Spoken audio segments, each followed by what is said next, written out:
Earth 2020. Society is in ruins, and a virus runs rampant among the world's humble citizens. They are lost. In these dark times, three wayward nerds cross paths at the House of India and realize they are destined to be friends. And so they did. This is their story. The story of the Side Quest.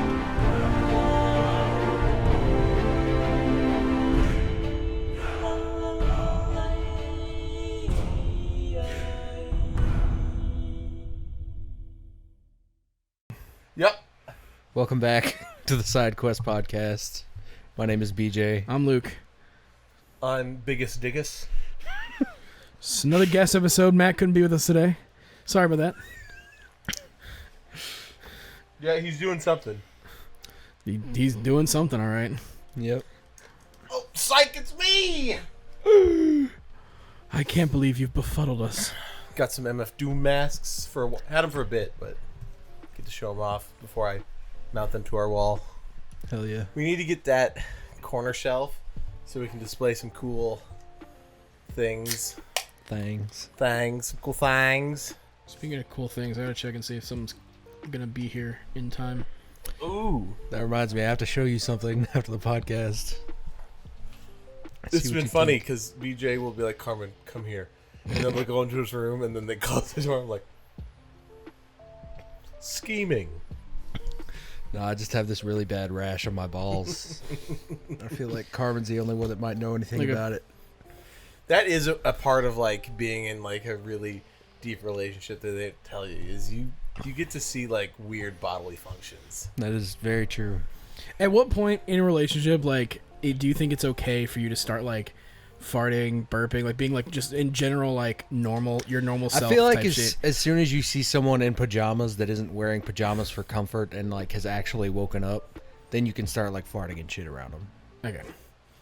Cause like, or like if they walk into the bathroom while you're going, then definitely it's okay. Well, I feel like it's the farting in front of them first that leads to like, hey, I'm taking a shit. I gotta get this. Fuck off. It's a steep slope. Yeah. But once you get the fart out, yeah.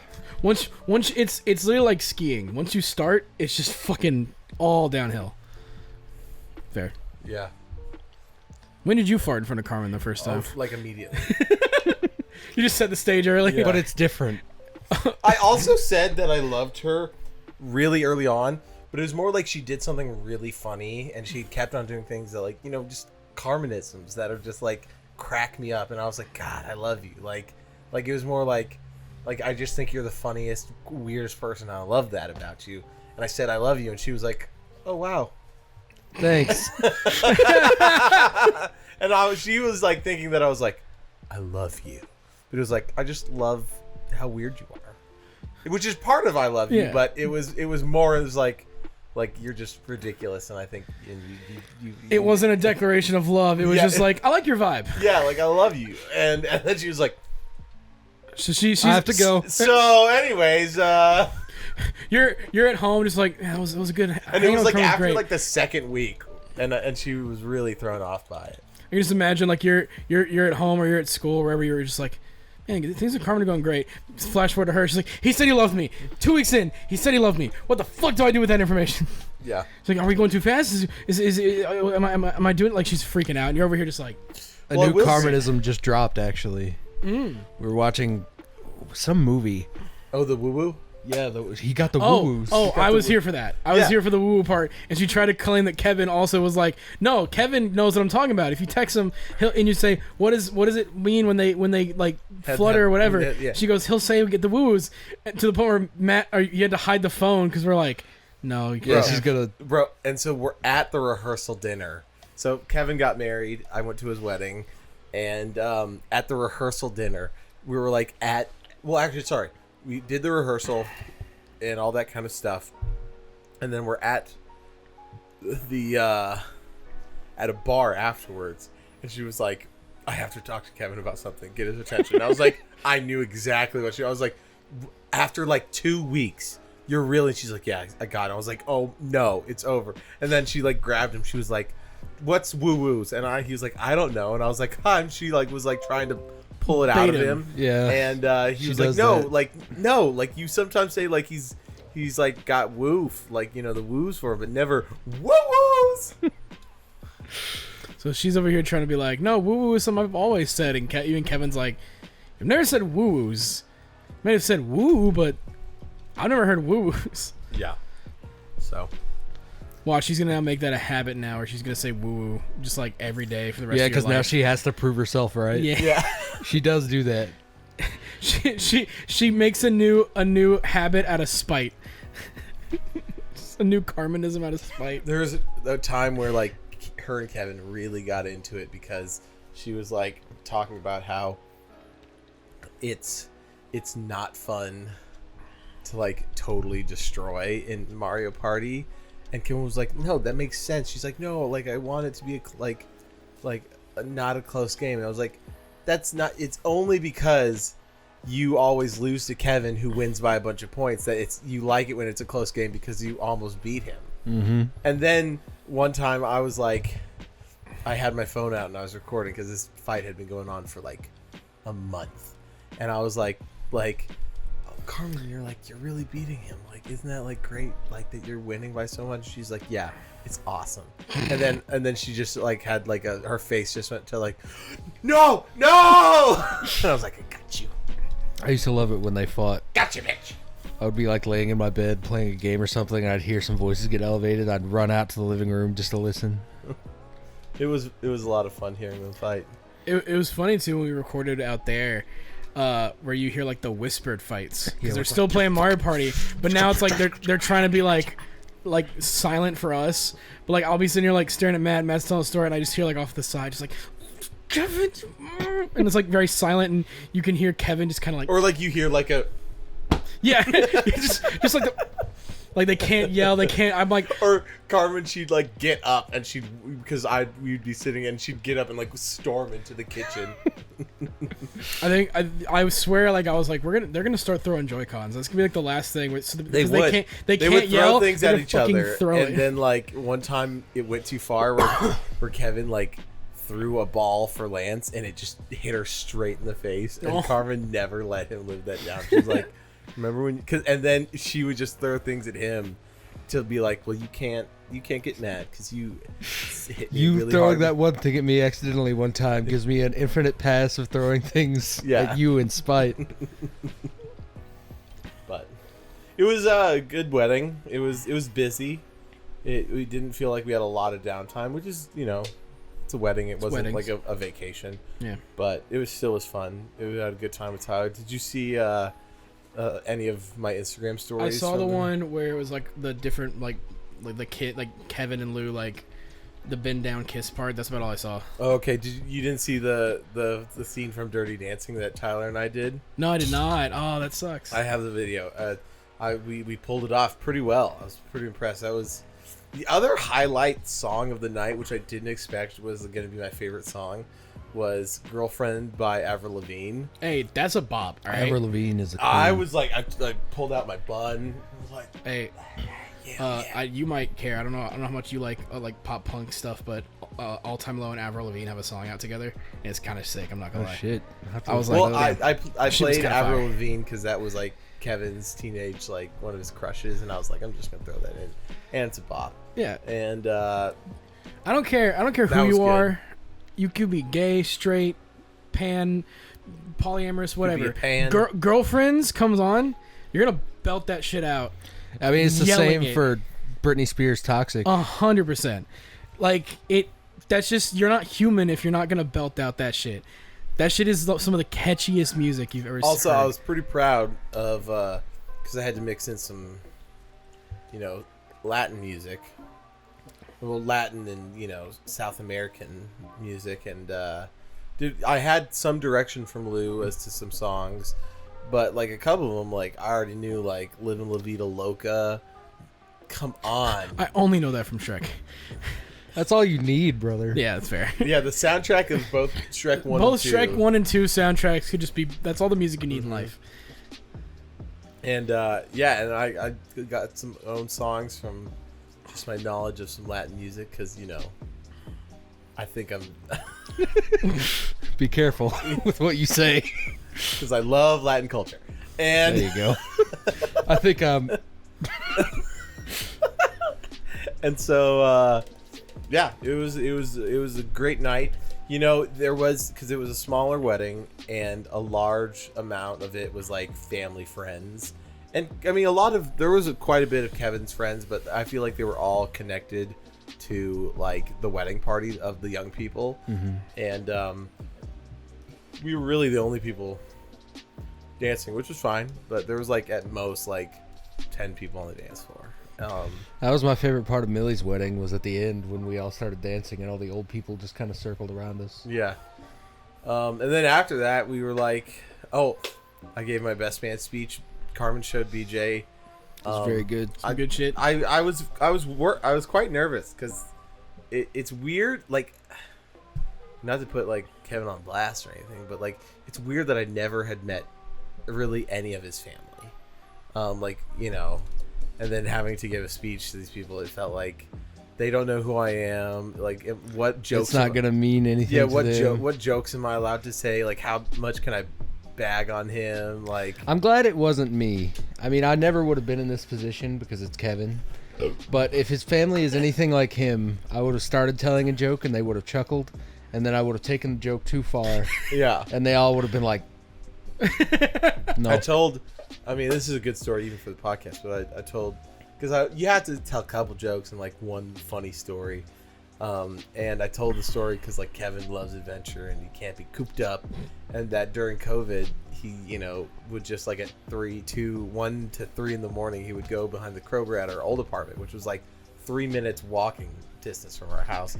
He would go behind the woods there and like hang out, and we would always go to Kroger together, like, hey, let's go to Kroger. We all jump in the car, go to Kroger, and people would be like, there's like watch out for the homeless man behind Kroger, and blah blah blah, and it kept on happening, and he would be like skating around Kroger, and they'd be like, hey, be careful, there's a homeless man.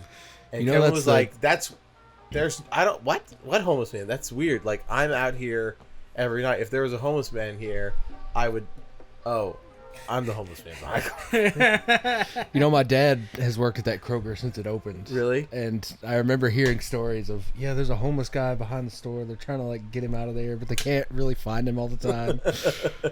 It's just Kevin, because Kevin was always back there, and then people would even like when he was there like skating, they'd be like, get out of here, like, and then they like, or they would see him, they'd be like, get out of here, there's a homeless man, or they'd be like, they'd see him and think he was, so because he was always just wandering behind Kroger, and he was a homeless man behind Kroger. I always associate that song from Fallout 4 with Kevin, the Wanderer. Yeah, I'm the kind of guy Who likes to roam around. I actually know that song from Chicken Run. I've never seen Chicken Run. Have you seen any Wallace and Gromit? Yeah.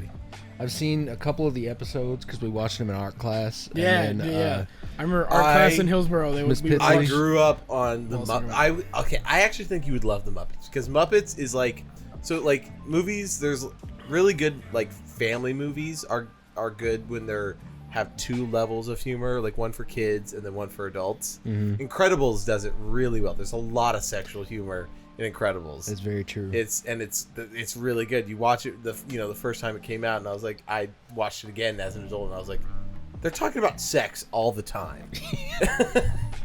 I mean, to be fair, So are we. well, like also We're not subtle about it. Mrs. Elastic. Yeah, Elastigirl. Elastigirl's fine as hell. That Pixar, We that were conditioned as kids, all right? Yeah. I'm noticing it with like a lot of like, I look back at like a lot of the crushes, I like the like cartoon crushes, whatever. I'm like, all of them had the thick dump as truck. fuck. Dude, Like, holy shit. Big Hero 6. Oh, Aunt Cass? Holy shit. Fuck. Yeah, dude. But Muppets is like that. There's a lot of adult humor and like a lot of stuff about Miss Piggy and Kermit, and like it is so funny. So during COVID, we watched all the Muppet movies. We watched like the Muppets TV show. It's just scary. I really think you would really enjoy them. But the other thing I watched was Wallace and Gromit, and I grew up. But the same people who do Wallace and Gromit did Chicken Run, and 3 days ago they had a new. Was it a sequel or like a sequel? special? 3 days ago. I mean, it's within the week. They put out a trailer for the next movie, and it's still all claymation, and it's claymation. There might be somebody at the door. Maybe. Potentially. Yes. All I remember of Chicken Run is that I got scared because in the beginning of the movie it's like, oh, they're gonna escape the thing, but then in the end they're like, we're gonna turn you into chicken pot pies, and it was like they made it really terrifying because the machine to turn them into the chicken pot pies was like, in the chicken's eyes, like a monster of some shit, right? And I remember it just being legitimately terrifying for my little child brain to be like, I don't like that. I'm not a fan of that. Yeah. No, sir. And then the villain of the movie is like this crotchety old British woman, and she was also terrifying because the way they claymated her was like she's really fucking spindly and long arms and shit. And I was like, I don't like her. I don't like her either. I mean, that's definitely a thing. Like, kids movies make the most mundane shit like scary for the characters, and then as a child you're like irrationally scared of that thing for a while. And you see it again later, you go, what the fuck? Like, I think it might have been Rescue Rangers or not Rescue Rangers. Bro, one that got me was Fern Gully. I don't know why, and I can't remember specifically at all. I just remember that I was the one. I got scared of it in class. The point where we had to stop watching it because I legitimately was like not having it, and I got made fun of for like a couple weeks after that because they couldn't watch the movie because I was a piss baby about it. Well, as a little kid, I was like irrationally scared of running into alligators all the time because of like that and Peter Pan. And like anytime you heard like a clock start ticking and talking, yeah, like shit. Me in rural Tennessee as a child was like terrified that every step there was going to be another alligator. Really? Yeah, because like we were just talking about how like kids movies make really mundane shit scary for like the little animal characters and stuff, and you as a kid will get like scared of that thing. Snow White in the forest, like with all the Oh yeah, with the dark trees and all that terrifying. Mm-hmm. I'll I was saying in Chicken Run, like the fucking machine thing, and like the old crotchety British bitch who's the villain. It's brutal. Like they made it like super terrifying. Where I'm like, as a kid, I was told me, I was like, I don't like that. I don't like that at all. I don't want to watch that. And I still liked the movie, but there was that where I'm like, this is like scary. And then I rewatched it like older, and I'm like, this is really funny. Why was I scared of this? Dude, there was, I don't know if I've shown you this before, but there was one thing that, I mean, absolutely terrified me as a child. I watched Sesame Street and all that kind of stuff, and I loved Bert and Ernie, and I had like a Bert and Ernie dolls growing up. And there's an episode with Bert and Ernie where they go to like Egypt, and they go inside the pyramids, and they're like, Bert's like, wow, look at all these like statues, it's amazing. And like Ernie's like, I'm kind of scared in here. And he's like, okay, well, like, you just stay here and I'm gonna go down this hallway and check things out. And there's like a statue that looks like Ernie, like standing up with one of those like poles. And he walks away, and the statue like starts moving, and then he like sees it moving, and he goes like, Bert, and he comes in, he's like, what's wrong? The statue was moving. And it like, he's like, no, it wasn't moving. He goes back, and then the statue like taps him on the head, freaks out again, comes back, he's like, it's okay, like, just like sing your Rubber Ducky song. And then he's like, Rubber Ducky, you're the one. And then the statue joins in, and then he's like, and then they both like, Rubber Ducky, you're awfully fond of you, boop. And then they dance together, and then like the statue goes back to standing as like Bert comes back, and he's like, what are you doing, man? Like, what? Like, he's like, the statue was dancing with me. He's like, okay. Terrified me as I had like, I mean, seriously, for like 6 months of my life, I had like reoccurring nightmares of the statues moving. Yes. The Ernie statue. I swear. And then when I saw the first episode of like the Weeping Angels, that's what I was going to say. It brought back childhood trauma. Like anytime you got the Weeping Angels effect before any of us. Any sort of like game or other TV show that does something that's like it's still, but when you look away, it moves. Fuck that. 100%.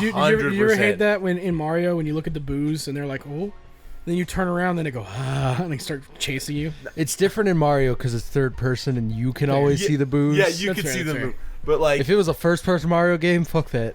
I mean, there's like so many. Turn There's around, countless. it's right there. There's countless stuff like SCP game. There's like the main bad guy does that. There's in that the DLC for Village. They have like mannequins who do the same thing. It's that one's terrifying because you like are trying to go through The Rose DLC? Yeah, Oh, I still need to play that. in that Me too. one you go through and like you encounter one and you're doing it, and then like as you're backing up, there's like another room and the second one comes, and by the end there's like 4 of them chasing you, and it's you turn around, they're like At least Hate that. At least Rose's DLC's in third person. Yeah. I'll give it that. Because I'd like legitimately probably shit my pants if it was a first person thing, and I'm like, it's nope. not first person. Not the Rosemary DLC, because that they added a third person mode to 8 because of it. So because they were like, well, this isn't for third person. We don't want it to be like super like just separated. So like they gave a third person mode. How for does that 8. one end? Do you guys know? Rosemary? Like the DLC game. I know. I don't know how it ends. Okay, I don't want to spoil it for BJ. Then I think I know how it ends. Well, because doesn't she We should like play Village she's like I'd be down. and get as through like the DLC. a teenager, Well, maybe she- like in high school or something. She's I think Like 16? 17 Yeah. or 16. I think 9 is gonna be her. I think so. I think and they're and then setting it she up like for her. goes it off. feels like they're definitely going to be in third person. Well, there's like a from now guy on who's as like well. they're like trying to figure out something about who's the serum that like the mold. yes Well, that the the mold- doctor found at like that the doctor Yeah, he discovered it in the village, and Yes. then he took it and made Evelyn and all that shit. yes, and so it has to do with that, and then she like goes like into her brain because she has something. Well, like, because the whole point is the whole point of 8 was that spoilers for Resident Evil 8. Ethan is the mold. He died in Louisiana. Like immediately. Yeah. like Ethan. oh, I like think when it- they were the firing squad came. No, it was No, when the when Baker Jack, hit him, like bangs him over the head. he died.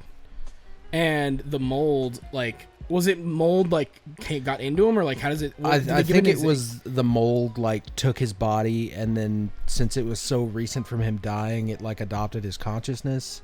So and basically, then- the Ethan you've been playing as through Yeah. all of 7 and all of 8 is is just a bioweapon. That's So why Rose- all his limbs can regenerate and why like Yeah, that was the because- reason as to Like why he you could put, just he puts Yeah. like the like Yeah, he the healing got his potion. arm cut off, and he puts it back on and dumps some shit on there, and it's Yeah. yeah, fine. because he's literally just a mold monster, but with a conscience. Well, for at whatever the reason. end of Village, he like, dies. officially dies. Yeah. Yeah, possibly, but it's 'cause, also like that's the thing. That's the thing with the Rosemary DLC is they tease that too of Ethan. Really? Yeah, apparently. I know how it ends, or at least I know a scene from it. Mm-hmm. I don't know what it means for 9. I need to actually fully play it, but because I mean, in the base version of Village, Jack shows up to him, and he's like, "Hey, man, you're mold. You've always been mold. You are mold. You are a mold." I am a mold. But yeah, so it seems like maybe they could regain some physical form if they had some kind of mastery over it, but Jack just hasn't figured it out, and neither has Ethan. Sorry, who's Jack? Baker, The father of the Baker family. like the first guy who's chasing The you. welcome to the family, yeah. son. It's kind of tinted that like we could come back if we can like figure the mold shit out.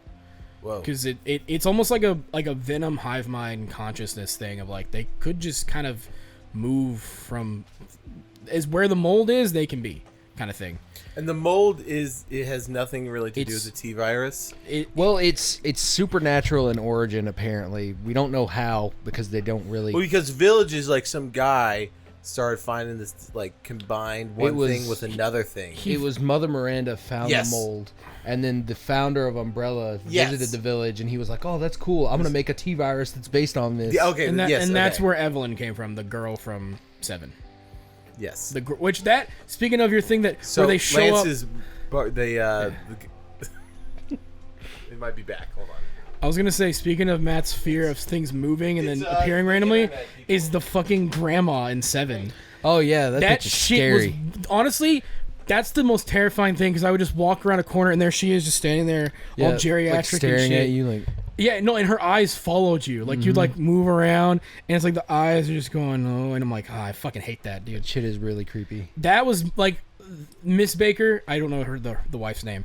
Hers was the worst, and then Evelyn. I think it was Marguerite. Okay, Marguerite and Evelyn were the scariest ones. Because after a while, Jack was just a Mr. X kind of, he's following you. Yeah. Lucas was more like a Saw villain. which was really cool. Yeah. I actually really liked it. That made, I think a Saw game would actually be really cool. I mean, if it was like that, yeah, absolutely. And then, yeah, like after once you've gotten rid, because I think Lucas still lived, right? Yeah, Lucas escapes, and then the Chris DLC is you hunting him down. Yeah, which was actually pretty fun. Granted, I still don't think that's Chris. That is 100% not Chris. That is, I don't know who the fuck that is. It's not Chris. But that was really cool. But like I think the end of 7 was kind of like once you introduce Lance to the internet guy. Okay. He kept on walking up near the house, and I was like, sniff his hand. say hi. Speaking of which, everyone, we're getting fiber finally, and Yeah, we were like with Spectrum, who screwed us over. Actually, the crazy bitch down the street screwed us over. but it was good. It was all for good. Yeah. Because that we would only get like max, like I think the max plan was 300 megabytes, and it was like I think like $75 a month. This one still $50 with gigabit internet. So I'm gonna come over and test Game Pass cloud streaming with my backbone. yeah, I'm gonna be playing in my room all the time now. Our uploads are gonna be so fucking fast. It's supposed to be I know. fast. I'll have to Everyone like plays start Starfield it here. at night and like tell BJ in the morning because I know he'll still be up. Hey, just upload it. Plus Pray. publish. So I haven't checked because I usually just use the audio. But are the videos still going up on Spotify too? Or yeah, I haven't done YouTube because I'm just gonna wait till we have good internet. okay. But we have It takes a while to upload Yeah. because of the resolution. Yeah, I figured. I haven't checked because usually I'll just hit. I mean, play they're and like- throw my phone in my pocket. our like original files are like 73 gigs, and then What is I'm uploading to YouTube at 2K, which are still like still decent? it's like I think like 35 gigs. And It's that gigabyte internet pops in though. 4K 60. yeah. I don't know if we need 4K 60 Nah, 4K 60, bro. for us sitting on the couch. Maybe What? if it was like the next MTAC video, Yeah. Yeah. I Or think- any of our Let's Plays. which I've been thinking about recently. Yeah? because the period to buy tickets is coming up in November, and then we'll be able to be like, hey, give us the fucking press passes again. But I would love to. I have to. Okay, maybe like this weekend, or maybe Saturday would actually be a great day because you both have off. Remind me. Let's upload the Kyle McCarley interview. Yeah, Sick. because that'll be very minimal editing. Yeah, and it's already. Yeah, I mean, I even started like the project, like Hell yeah. the Premiere file for it. It just has to pretty much a little other edits and then upload. I think we need to get hearing, because the people who I've talked to, like my friends and coworkers at Moe's who saw the MTech video, the one like thing they said, oh, this you could add this was just background music and like an intro thing. Yeah, Other than that, everything they were like, oh, it was really fun. I mean, we have a program now that's Yeah. just royalty-free music that we've been using for stuff. So that'll be a good boon for that. But I also wanted to do a thing where we do like a subplot in the convention video. Tell me. I was thinking Luke because I just thought of Luke. But I was like, I thank you. want it to be like Luke is looking for love in all these cosplayers. But like, you're so awkward that every time you try to like interview one, you're just like, It's like the fucking Matt bit from the E3 where he's Yeah. like, yeah. Or you could be like, what's like what's your ideal ideal what's your ideal boyfriend? Okay, bye. Thanks. I would love to do that, except I'd be very worried about like a sexual harassment bit. Well, I mean- so I'd be like, I'd want to at least be like, hey, we're doing a bit. Well, yeah, So, yeah, okay. of course, because I then think we just also need to get more comfortable with just interviewing randos. yeah, I mean, I feel like because we have a 3 flask plan in place for this year. What if we just like 3 flasks, each one of us. Now. Yeah. What if we just had like a sign on our chest? Because I'm sure there's plenty of other people, because people are in cosplay, so they obviously are confident enough. Just have a sign that says like, "Can we interview you?" And people would just be like, "Yes," and it wouldn't take any work. Because I would have loved to interview that guy with the Xenoblade sword last year. Because the only person we interviewed with the sword was the Berserk guy, and I was like, "Hey, that's a cool sword." Yeah, but this guy was spitting pure fucking gold. And I don't even think we rolled on it, but he was like, "I literally got this sword on like Etsy, and it's like literally like my favorite thing." I don't know if I don't know why I didn't pull it. Oh, but remember, it was that same idea where the guy had that like Gundam mask, and I was like, "Hey, can we interview you?" And he was like, "Yeah, I just bought this online." Yeah, and we were like, "So how did you make that?" And he was like, "I didn't. I bought it online." But that kind of shit would be so much. Is still funny as hell. I mean, $65 for the next one, and it's October 23rd and 24th For the Multicon. yeah. with Danny Trejo and Raiden. If I can get an Raiden. interview with Danny Trejo because of this new Yakuza news, I'll cum my pants. Dude, and Raiden, so we can ask him about what's up with the eye. So what's up with his eye? Just do 30 minutes of eye questions. No. Get him to be like, all right, so this is all for a bit, but can we just want to talk about Raiden's weird eye thing? Can you just like improv back with us and just literally be like, sit down and goes, all right, so Raiden's eye, and like Quentin Flynn goes, you know, I don't know how it worked. I asked the casting director, and like just get a bit going for a while. Be like, why? Why? Well, what would be great if we can get he there responds back, what's good with your eye? pretty early. What do you mean? What do you mean? Well, It cuts back to you, and it's like the Guts theme, just black and white as like tears are rolling down. You're like, I've got like my severe eye? pink eye. It would be really good to get there like as early as we can on the first day and try to talk to people about maybe like, hey, do you have press passes, or like, do you have a room that we can conduct interviews in?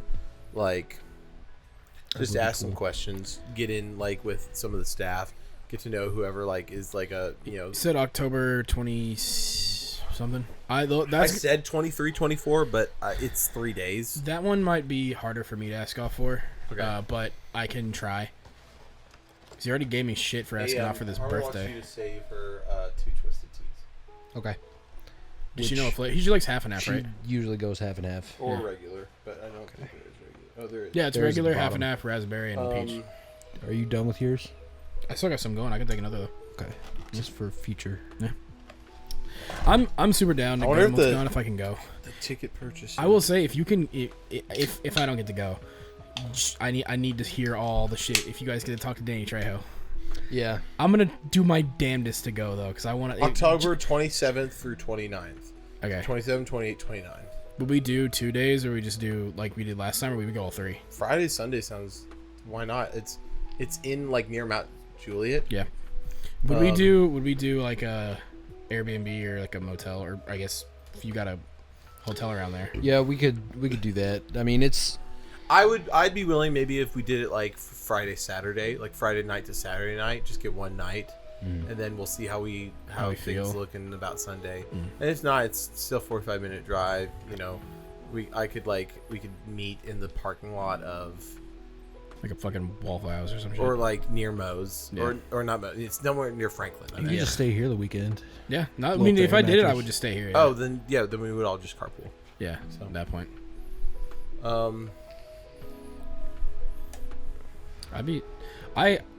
dude, I've been thinking nothing about Yakuza. Like, that's all I've been thinking about, just because of that trailer and like how much it fucking like hurt me. Yeah. Like, I'm like legit sad, and like the game's not even out yet, and like I'm playing Yakuza 6, like in preparation for Gaiden, because I need to finish that one. Which Well, I'm worried about Gaiden now because I feel like they're gonna thread out all the shit that's happening in 8 in Gaiden. Yeah. Who's Karen Fukuhara? That sounds incredibly sounds familiar. very familiar. Let me see that. It has to do with tickets and buying like selfies or autographs. Let me check her. How do you, is it just Karen, like Kren? Yeah. Yeah, normal Karen. Karen Fukuhara. The first thing was Karen Fukuhara relationships. Who's she fucking? We gotta go, bro. Oh my God. We gotta go, bro. The we ha- boys. It's the girl. It's the female. Dude, she's so fine. God. I couldn't interview her. Dude, Nah, bro. I got you. That's gonna be Matt. Matt's got to get the Riz going because we cannot. I'd fucking die. Talk me up, dude. Be like, hey, my boy BJ over there. Massive Unfortunately, I'm in a committed relationship. These two chuckle fucks. These two idiots are down to run train, though. It's just us. It's like those How do you SpongeBob like SquarePants. Paris? He points back. It's like the picture of SpongeBob with his pants up too high, and he's like, if you're listening, we respect you, and these are all jokes. We do love your work. We're just fucking around. Yeah, you are beautiful though. For real. she was in Callisto Protocol. I need to. Was she? Yeah, she was. the fuck boy. God dang it. No, but she was in Callisto Protocol. It was her. Really? I forget who played the main guy, but she was She's like been one of the- she was in another thing like in- randomly. she We was in watched probably Bullet like Train. Yeah, she's in Bullet Train. Yes, she was that's the stewardess who got killed by so sad. fucking Domino. She was in Deadpool and Joker. Also, what was the Yeah. weird reference that we saw that it was the person who played Percy Jackson, yes, and they the lightning bolt. but Yeah. they named his name in the movie was They like called him Percy from Thomas the Tank Yeah. Engine. yes, and I was like, Them, I love Bullet Train. I It's a great rewatched movie. it. but I feel like it doesn't get like at least within the critics, it didn't hit. It didn't, which sucks. But Which it's is weird. Critics just hate fun, is what I'm That's the thing. realizing. It's just a fun movie. They weren't trying to do anything. It was literally just like, apparently it's based on a novel which I bought, and I'm gonna read. It's like a Japanese crime novel. Honestly, kind of Dude. feels like a Yakuza like serious shit. Amazon Prime Yeah. has some of the Yakuza movies that I've been wanting to Dude, see. okay, the guy from 6 beat Takeshi. He had like a big Yakuza movie that came out in That's 2016. one of yeah. the ones that's on Amazon. Apparently, I when I was looking at the credits in the beginning of 6, it said beat Takeshi. I go, where the fuck do I know that name from? That was the JonTron video of that one game. Oh, Takeshi's Challenge? Yeah, that's beat Takeshi. That's him? That's him. Wow. Dude, Yeah, I was like, where have I known that? And I type in Takeshi, like beat Takeshi, and literally JonTron's video, Takeshi's Challenge. Like, there's no fucking way. Watched it. And it's like a younger picture of him, and I'm like, that's the guy. Damn. dude, no. Oh fuck. Dude, yes. Do you have any big hopes for MTAC next year? Like people to come? People to I mean, me. No. I honestly, if they could get some like, I'd love to see some not higher profile voice actors, but like just a wider range of them. Because we had Bo Billingsley and then Kyle McCarley and then just everybody who's voiced a character in a game and or anime. Yeah, I'd say the Boruto's voice actress is probably the other high profile one there, like higher profile. But Even no one then- gives a fuck about Boruto. That is Or true. no one should give a They fuck do about now it. because the time skip happened, and I will say, I sped read all of Boruto the manga because it's now done, and now they're just doing a new manga for the time skip. It's now not like Naruto one manga. It's Boruto subtitle or whatever, right? It's Boruto. I think it's like Twin Blue Vortex, and it's actually pretty cool. Except for they're doing the Nomura thing where they're like over designing the characters. Like Boruto has like a jacket, 3 belts, his pants are sagging down, and he's got a sword. And I'm like, you fucking look stupid. Dude, Like I wish he had a bunch of zippers. Sarada looks like a street hooker, and that's I've seen that one. At first, I thought her design was cool until I saw it in the manga, and I go, it's not. It's like losing me now. BJ, Yeah. And it's her fucking. You know what it is? It's the shoes.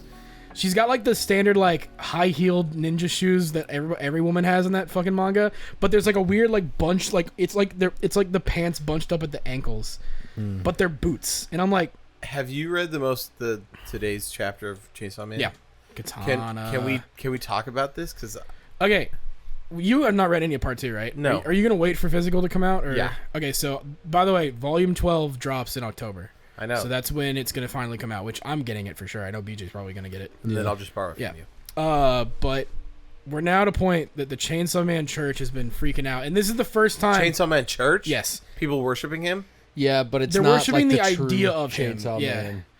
There's like they're- an imposter Chainsaw Man, and they're trying to like spread this weird fucking ideology. and they're like harassing Denji, and they're like, "You can't be Chainsaw Man anymore." What? It's crazy. The thing though, with the past few chapters, so they show Well, up. it is weird that he's like. I mean, it makes sense after him being around for so long, and then them like knowing like, oh, like he, you know, he's the guy who keeps on killing other demons. That something like in the public eye would happen. The thing that gets me is that the public safety division is pretty much telling him, don't be Chainsaw Man. Like, don't. Is he still working for the public safety division? He's a high schooler. Got out. Yeah, he's just they're literally like go live your life, be a normal kid, And stop fighting. Although he devils. still would go fight devils because what he wants. He's been told he can't tell anyone he's Chainsaw Man. What he wants people to know, or like he wants like, cause what was Does he the still first? want to fuck bitches? Yeah, of course. Yeah, that's his only goal for continuing to be Chainsaw Man.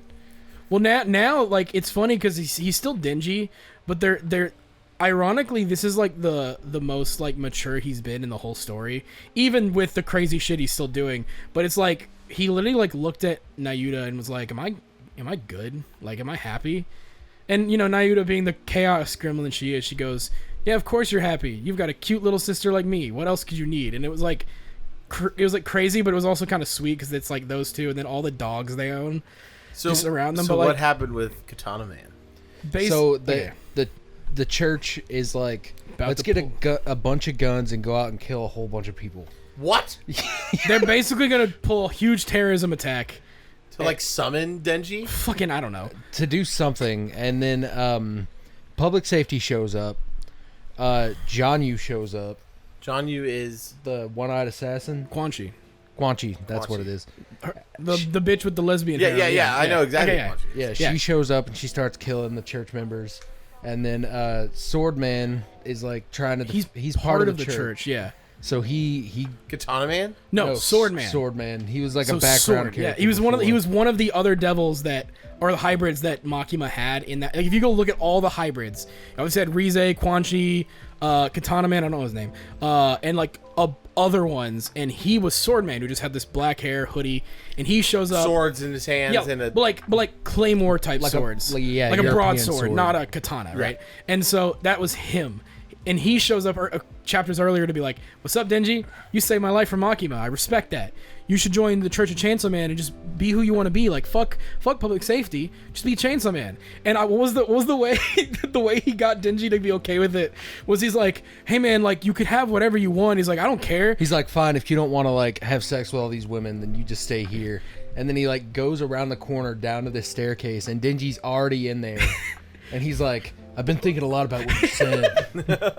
He's like, how the fuck did you do that? He like jumps off the staircase Dude, and lands. it's Like goes down one level on the building and then runs back up the stairs to wait for him. It like the panel. I thought like, wait, what the fuck? I like went back. back and forth, yeah. I was like, what the? And then Denji's like, I've been thinking about what you said, not 2 seconds earlier. Yeah. And but yeah, basically, they're about to pull a terrorism attack. And then Quan Chi shows up. Denji showed up. He was full Chainsaw Man. Quan Chi killed him. She also killed Swordman and pretty the- much immediately. and the because he was other- gonna stop the public safety. And then like the other people around him, which we know Swordman and Denji are fine because they're hybrids. Yeah, because they can regenerate. Yeah, but then Quan Chi showed up, and then in the next chapter, some fucking weirdo showed up who like this side of her face is all gone. It's just a brain. And there's nails in the brain. Yeah, and She she's, seems to be some kind of like nail fiend or something. and she's like, the way she's doing is like, you kids need to be in school.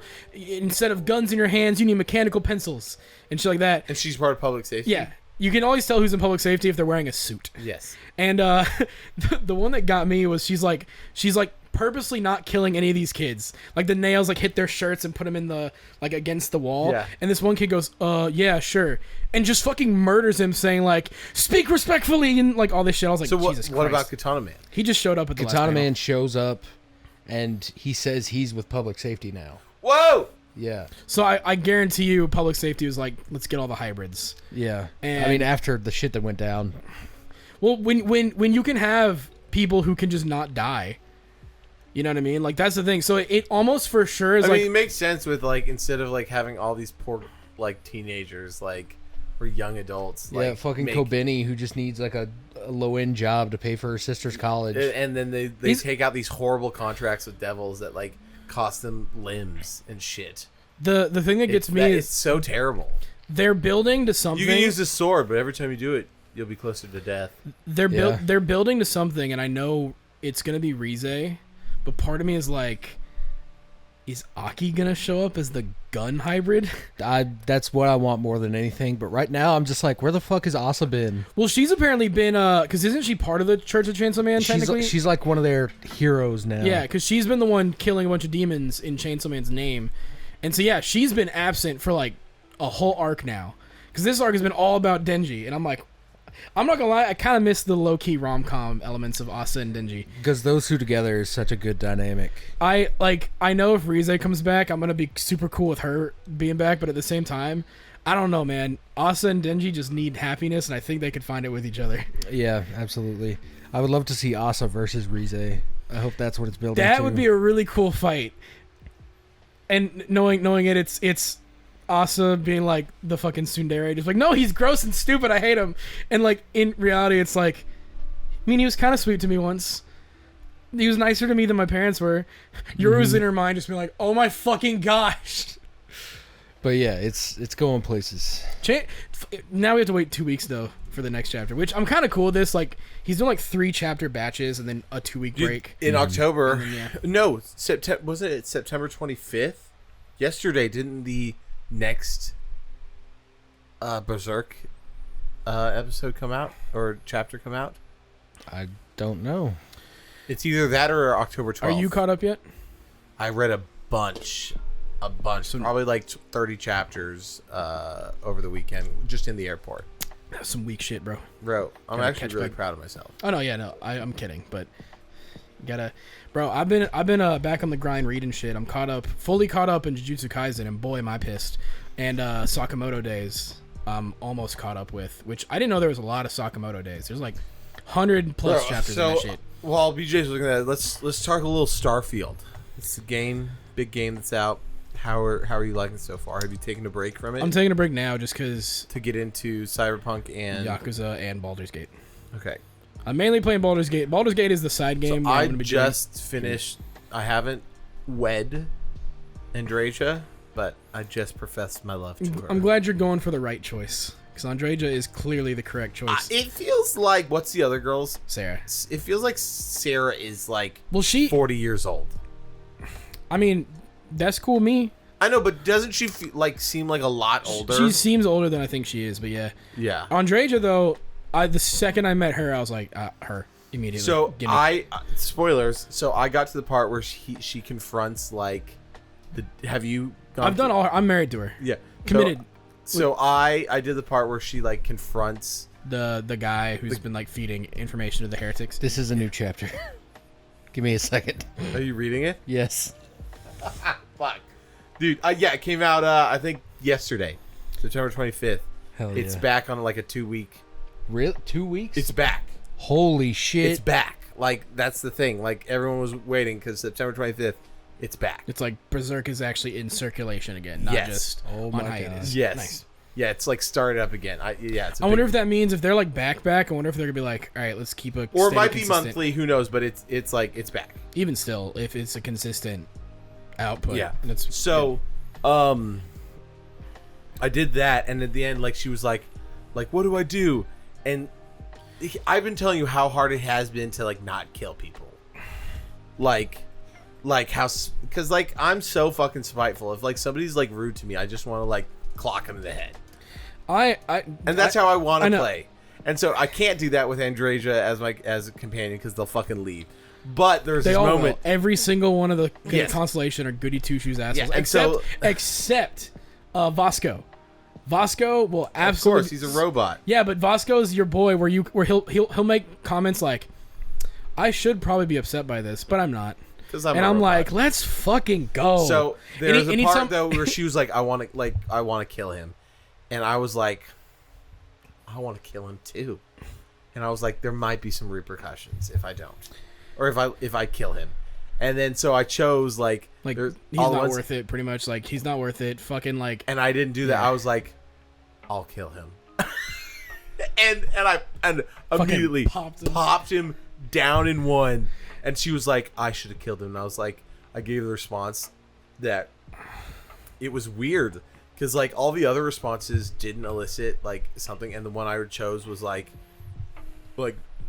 no, like you have like enough blood on like like you have enough blood in your hands, like I wanted to do that for you so you didn't have to like add more blood to your hands. And her response was so fucking like no one's ever like done anything like that for me before. And I was like, let's go. Like I got to kill somebody and you were like totally down with it. Apparently, like, well, the thing is, Andreja out of everyone is the most like the least goody two shoes. So if you're like, well, she's like a past smuggler, but the other thing though is she's like, now I can't return back to my homeworld. Well, she couldn't anyway. Like, well, I'm still like, that's fucking good because I actually don't think I like this like snake cult. Snake, like the serpent of the space serpent cult.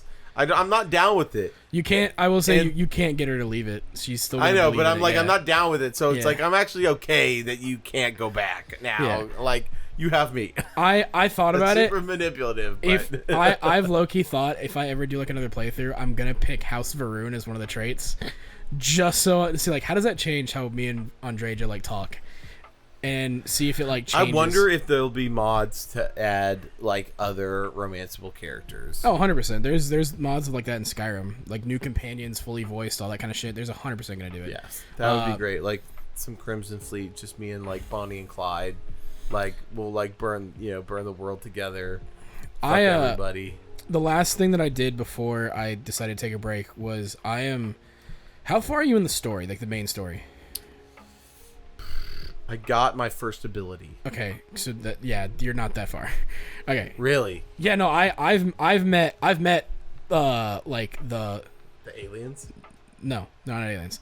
Starborn is what they're called. I've met them, and I had I didn't expect to have this in this game.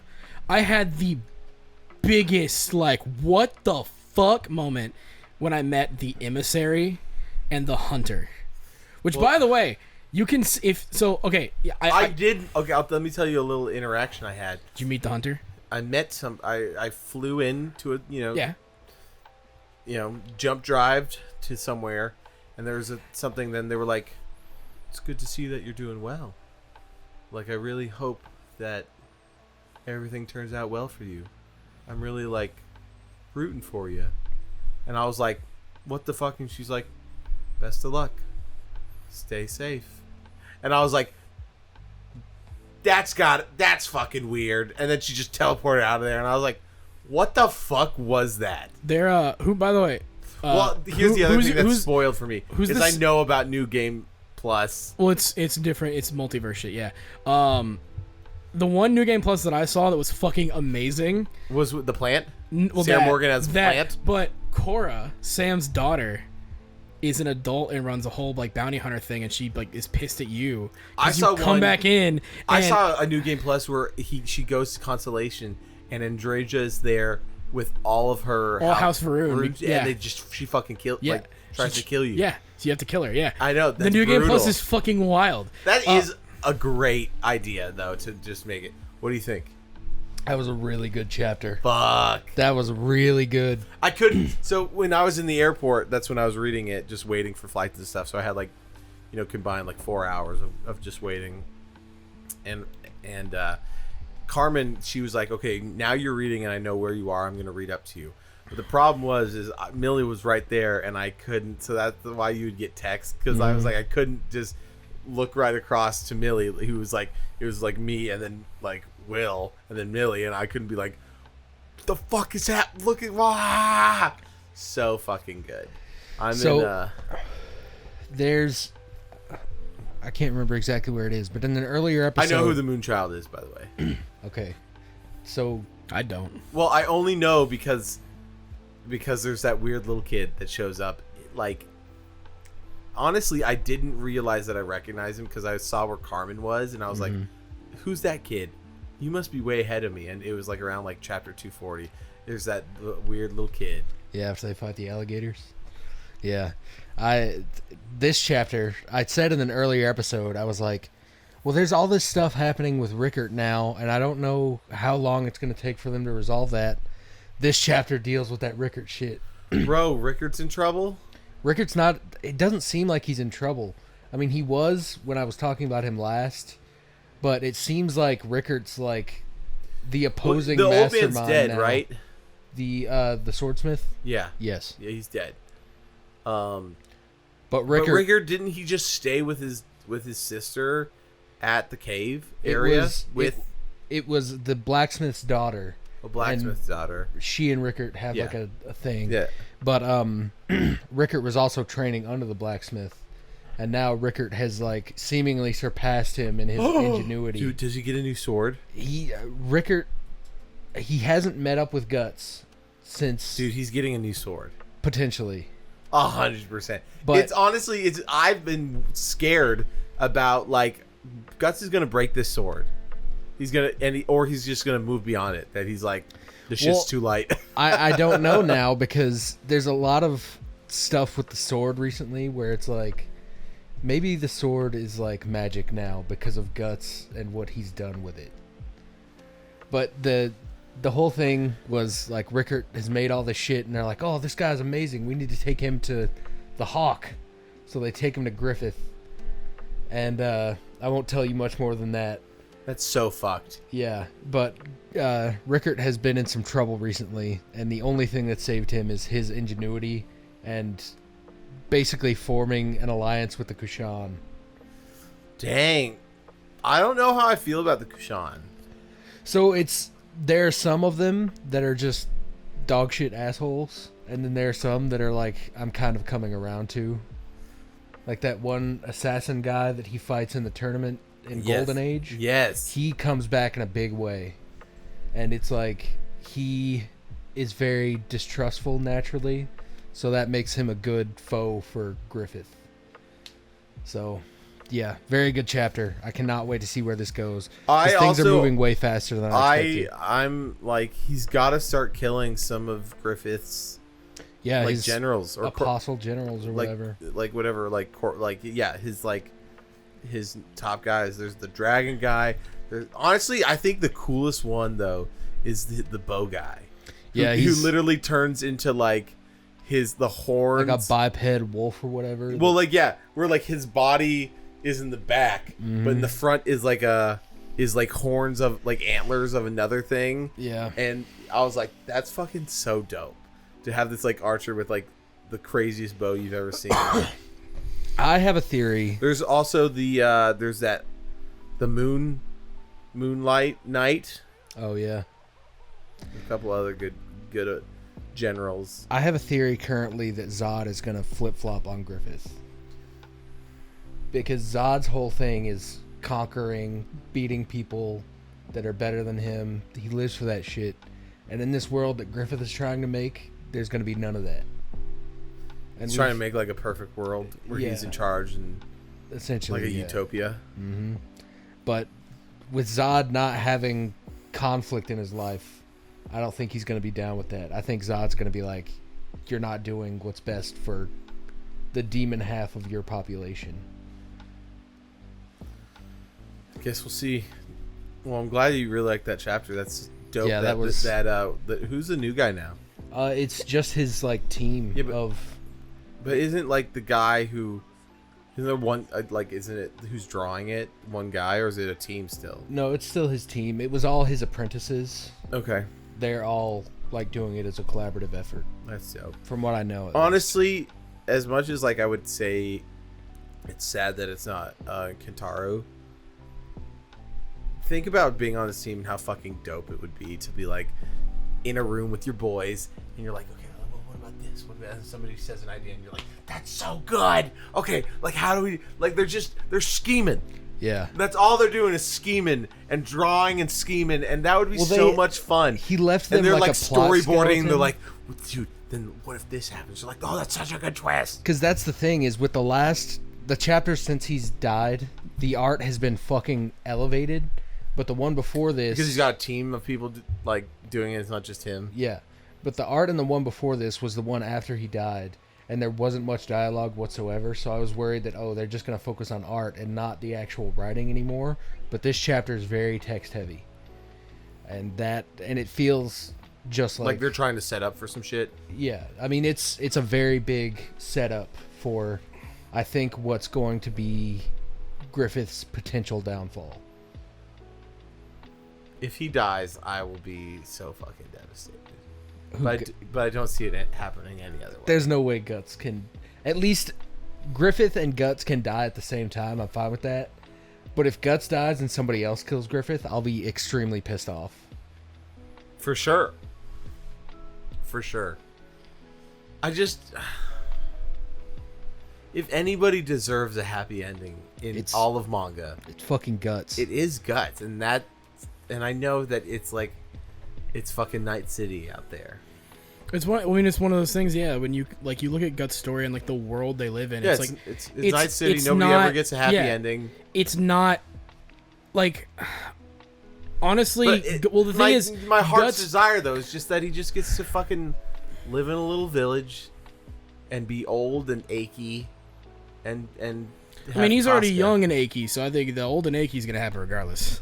The achy will happen. That's regardless. What I'm hoping, like super old and achy. Well, I wonder because I wonder if part of it is gonna be the fact that like death is that release he gets, where he's like, I don't have to feel pain anymore. Sure, but it's sad, but it fits the tone of Berserk. I don't want him put down like an old dog. Not like an old dog. If anything, Guts I think will go out. It's very interesting that you call him an old dog. That you're coming up on some shit that's very like symbolism heavy. He's an old dog.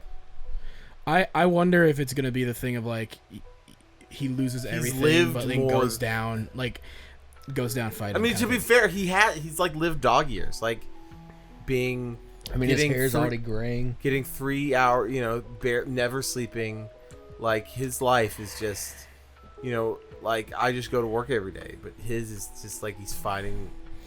He's got dog days. Let's be real. Who's suffering more, Guts or your typical wage slave? Guts. Because I don't know. Part of me would go through what Guts goes. Are we talking Japanese wage slave? Because those guys suffer. Mappa animator, Guts. Who suffers more? They're on the same level. Guts at least gets to see some semblance of family. Yeah, at least Guts has friends and a family. Dude, speaking of, that shit with what's her name? Shirk. Shirk, yeah. That was touching. That was really touching. Yeah, I agree. They have a lot of good, like, from now on, that's like their strategy. I don't know if this is, I think you'll be able to let me know if you can answer this or not. But is Roderick around in these later chapters? Roderick was in that chapter I just read. Fuck! Okay. I love Roderick. Okay, good to know. I'm really...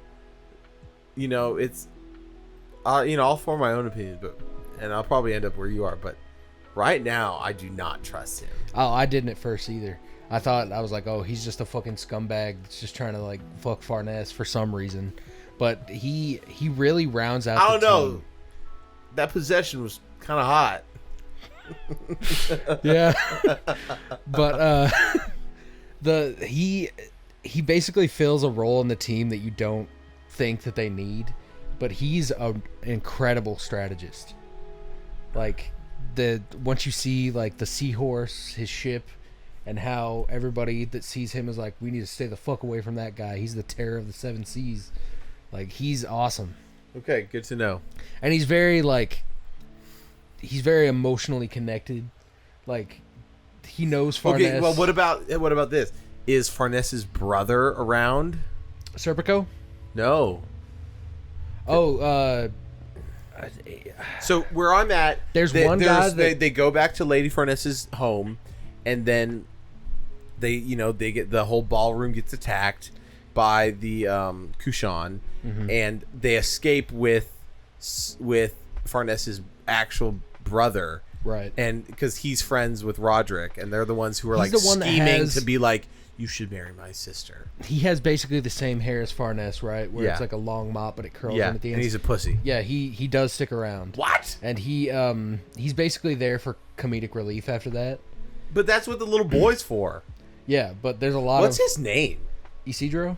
Isidro, that's right. Yeah, but Bro, honestly, at this point, I love Isidro. Yeah, because like it'll be a point where like Guts is like, I'm gonna go fight, and then they're like, he's like, you and Serpico, like, you guys can handle these other guys, and they're like, yes sir, and just go and fuck shit up, and I love it. Yeah. Because at first, like, Guts was like, don't you stay here and I'll handle everything, and then Serpico, he's like, okay, you can go do something, don't do anything, Isidro, and then he's like, fine. Isidro always holds the back line though.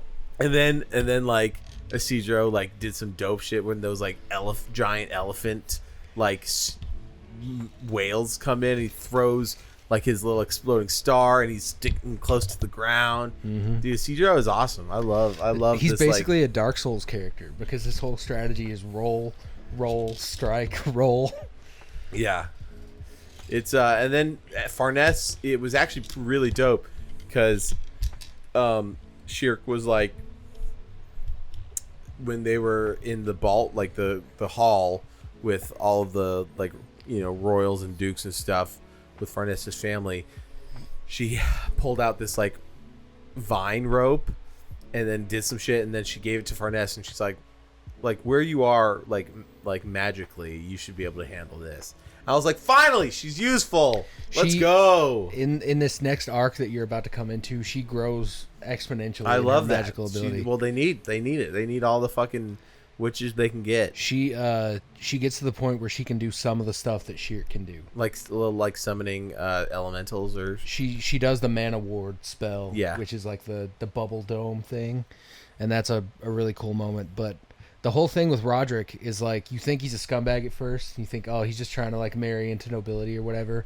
But as it goes on, you see a lot of his thought bubbles being like, it's fine if she doesn't love me as long as she's happy. Like he's a very nice dude. That's good. That's cool. That's super cool. Well, I'm excited. I'm super stoked to keep reading. It was fun reading again. Hell yeah. Had to tune out because y'all are about to spoil a bunch of shit because I'm not at all where you are. So I'm like, all right, let me not. Did you see they announced another Ace Attorney collection? And it's at the Xbox Tokyo show. Yeah. I meant to text you about it. I was like, hey, dude, there's another trilogy collection, which is great because it's the 3 games that have been stuck on the DS for forever. Hell yeah. It's Apollo Justice, which is fucking incredible. Play the trilogy before you play that, but it is like the best one. I'm gonna go pee and check on the internet, guys. Go for it. And then the 2 3DS sequels they finally are releasing. I think if Matt's whole thing works, I low-key might, because those games will probably work best on the cloud streaming because there's not really a need for latency. Yeah, I mean, it's visual now. Yeah, so I think that's what I'm going to start doing, is especially because some of those Game Pass games get touch controls. If I can just fucking sit there and just play Ace Attorney like this, yeah, I might actually just fucking play them at that point. Because a couple of years ago, they did release them as like apps iOS that you stuff can download as well. Well, with the new iPhone 15, they just could natively throw all that shit on there anyway. That is true. Bro, the fact that Death Stranding is going to be on the iPhone is wild. Yeah, I saw that, and I was like, of course Death Stranding is the first game to come out. It's Death Stranding and Assassin's Creed Mirage were both announced. And then apparently Resident Evil 4 might hit. Although, apparently, because Capcom is like, games shouldn't be costing $70. They need to be more. And I'm like, you just got back in the good graces of everybody. Don't fuck it up. Yeah.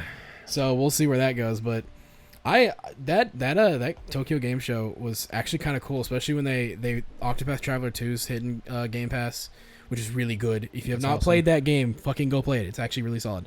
Gaiden being on Game Pass, it was big for me. I kind of expected that just because of Sega's relationship with them. Sega's relationship with them, and then the fact that it's like probably the best way to go, hey, play Gaiden, and then you want to see what happens in the next 8. Yeah. Because literally every Yakuza game is there now, so it's like, if you want, you can play 7, Gaiden, and 8. They just got done with another sale that was like, every single game is, if you bought them all, it's less than $60. I almost did. Even though they're all on Game Pass, just to have them. I'm waiting, because they just announced Limited Run is doing Persona 3 Portable. I saw that the collector's edition there's was crazy. An Xbox version of it, and I'm like, fuck. Yeah, I think if I do it, it's gonna be Switch. Yeah, I don't know when, because pre-orders are in a certain time frame, right? Yeah. Yeah, they usually do them for like a month. If depending on how much I make in like the next few weeks or whatever, might do it. Because having a physical version of Persona 3 Portable would actually be kind of cool. Yeah, because the PSP version is like $200 now. Yeah, now I can spend $200 and get a cool collector's edition. Yeah, with the actual gun model. That alone was like, that's fucking kind of cool. Yeah, like that is a really good inclusion. How do you... Oh, sorry. Good. No, you're good. I said this before the podcast, but I bought the Pyro and Myther amiibo on eBay because no one is ever going to stock them again. So, clown face for me. But I'm hoping that I can get pre-orders on the other 5 that they announced. I hope I can get Noah and hi. Hello. Matt just told me to come in and grab one. I did. Hi guys. They can't hear you. The mic's over here. We're going to cut this. No, we gotta leave it in. It's funny. What do you... I don't know, man. I'm very interested what Yakuza's gonna be cooking after this, because I feel like they've been putting... I'm worried.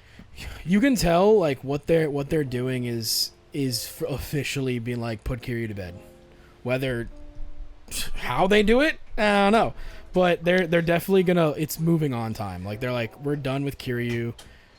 This game will be the last. Well, maybe not the last. Well, I want like, the same thing for Kiryu that Matt wants for Guts. I just want him to have a peaceful The difference life. is Kiryu actually it would work in universe, but I don't know. The main thing now that we know Kaoru's in 8 That was such an insane announcement. and Akiyama, And Andre Richardson. yeah, and what's Buster Holmes' daughter. Yeah.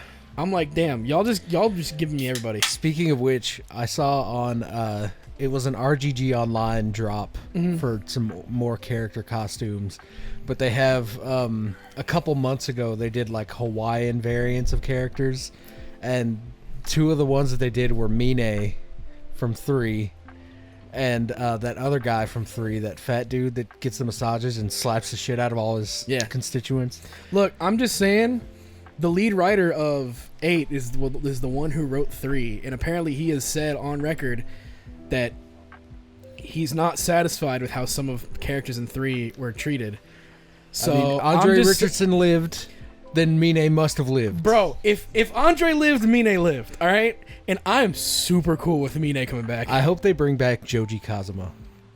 I mean, he didn't die. He's alive. Yeah, he was just like, all right, I'm going back to America. Yeah, like this would be the perfect time for him to show up. Yeah. Like straight Have up. him like working with Kaoru. I really hope they're like Akiyama and Kaoru, while they are like a sub story to get their pound mates, actually show up in the story somehow. Yeah, because I mean they've made all the characters that were story relevant in 8 or 7 playable now. Like Song Hee is a complete party member. I'm cool with that. Well, yeah, it's awesome. She's got a lot of fans. But It also helps that she's fucking hot. Yeah, she's fine as hell. But yeah, I honestly want to know how the turn-based bit's gonna happen, because like, I mean, once I get Kiryu, it's not gonna happen. you saw that thing I showed you where it's like Kiryu's like ultimate is just fuck He turn-based. just breaks turn base, and then you just get to beat the fuck out of every enemy on the screen. Like normal. Well, it's like the extreme heat where he's just fucking wailing. But it's his limit break is that where like the HUD goes away and it's just Kiryu beating the shit out of everyone. And I'm like, damn, they really just said, hey y'all, we heard some of y'all didn't like turn based, so get that. Also, the ability to move around in that like circle area, so now it's not a random. Yeah, you can set up your heat attacks, which is great. nice. They definitely learned from 7, and I'm really excited for that, because I probably had more even though it wasn't a very balanced RPG realistically, I was really happy with how Yakuza 7 turned out, just because that's what I want in modern turn-based games. It's not just the same shit we've had for years. Like that's why Persona works super well, is because it's visually stunning. Like if you just gave Persona like the exact same button press menus and stuff, but it's just a standard like Final Fantasy menu, I'd probably say it's boring as shit. Because everything you do in Persona is like a visual, like, ooh, look at that. It's the way the camera will move when you hit a menu item. It's the way the attack will happen. Like, it's all the small things that, like, make it, I'm cool to keep going. Yakuza being the fact that it's like, you know, Paper Mario and Super Mario RPG where you have to keep That's pressing exactly buttons. what I was gonna say. It's you're constantly engaged because you're gonna do better damage if you hit these combos or whatever. Yeah. Dude, so Will kept on telling me how much we have to finish Silo. He said that it might be better than Severance. Wow. And he's now reading the books and like loving them. So we gotta finish Silo. I mean, I already know that it's incredible. Yeah, I mean, we've seen 5 episodes and it's like top tier. Yeah. So Speaking of shows that I've watched, I am caught up on Ahsoka, and it is yeah, I'd love to hear. better. It's the second best Disney Plus show, where Andor, Ahsoka, Mandalorian, and the only reason Mandalorian is low is because of season 3. Season 1 and 2 is like up there, but then season 3 again as a whole show. Obi-Wan is I love it, but I also can understand that it has its problems. It should have just been a movie. Should have been a movie. Yeah. Personally, I love it, but I also realize that what I love is the Anakin and Obi-Wan bits and the Princess Leia. Everything else, I did not give a shit about. Yeah. I didn't give a shit about the Inquisitors. I didn't give a shit about any more of the Empire. But when Vader's on screen, was terrible. when Vader's I mean, on screen, Like one Inquisitor was terrible. well, I didn't like any of them. Like the fucking fifth brother, Oh, yeah, I the didn't second like any of sister, the the Grand Inquisitor. I was like, I don't give I a didn't fuck like any about of them. It's any also of them. like I you're get- doing an Obi-Wan show and you put in Inquisitors. You know Vader's gonna show up at some point, so why not just make it all Vader all the time? Well, because I feel like Vader would be like the one to go. No, I'm not sending the Inquisitors. He's mine. Yeah, Like, you know what I mean? But Ahsoka, which is being written by Dave Filoni, the guy who wrote Clone Wars and Rebels, which this is basically the culmination of those two shows. It's great. And the moment, do you guys care if I spoil some stuff? I'm not gonna watch it. It's not Andor. Do you care? I don't know. I've seen some stuff and know Yeah. some stuff. The Anakin bit. Oh, I Some of the like.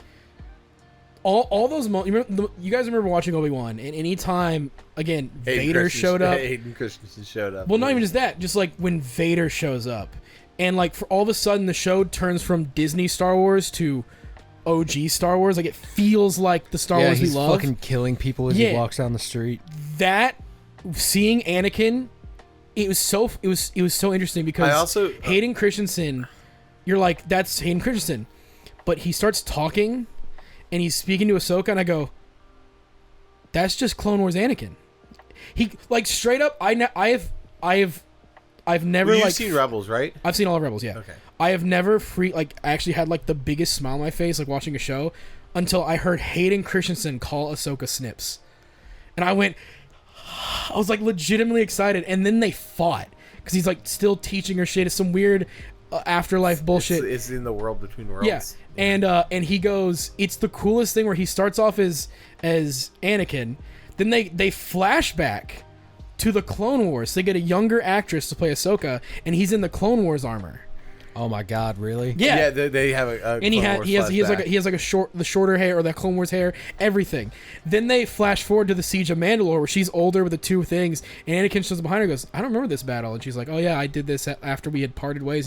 He's like, you really did this, and he's telling her like, he's like teaching her this thing, and she's like, I don't want to fight, and he's like, well, you have to, and then Anakin pulls out a red lightsaber, and his eyes go to the dark Mustafar, like yellow shit, and he starts fighting her. And immediately, this is what got me. So Anakin was always very showy with his lightsaber stuff, right? Immediately, he's fighting like Vader, but Vader without the restrictions of a metal body. To where like every lightsaber like hit he did, or anytime he It's dodged, like the power hits. it was power hits, It's like, boom, and then it's boom, he's so strong in the Force. Anytime she would swing, it's immediate dodge, or he'll move the lightsaber in such a way. I'm like watching, going, "This is a fucking lightsaber fight! Holy shit, dude!" So I heard I was legitimately, and then now Ezra showed up. They finally found Ezra and Thrawn.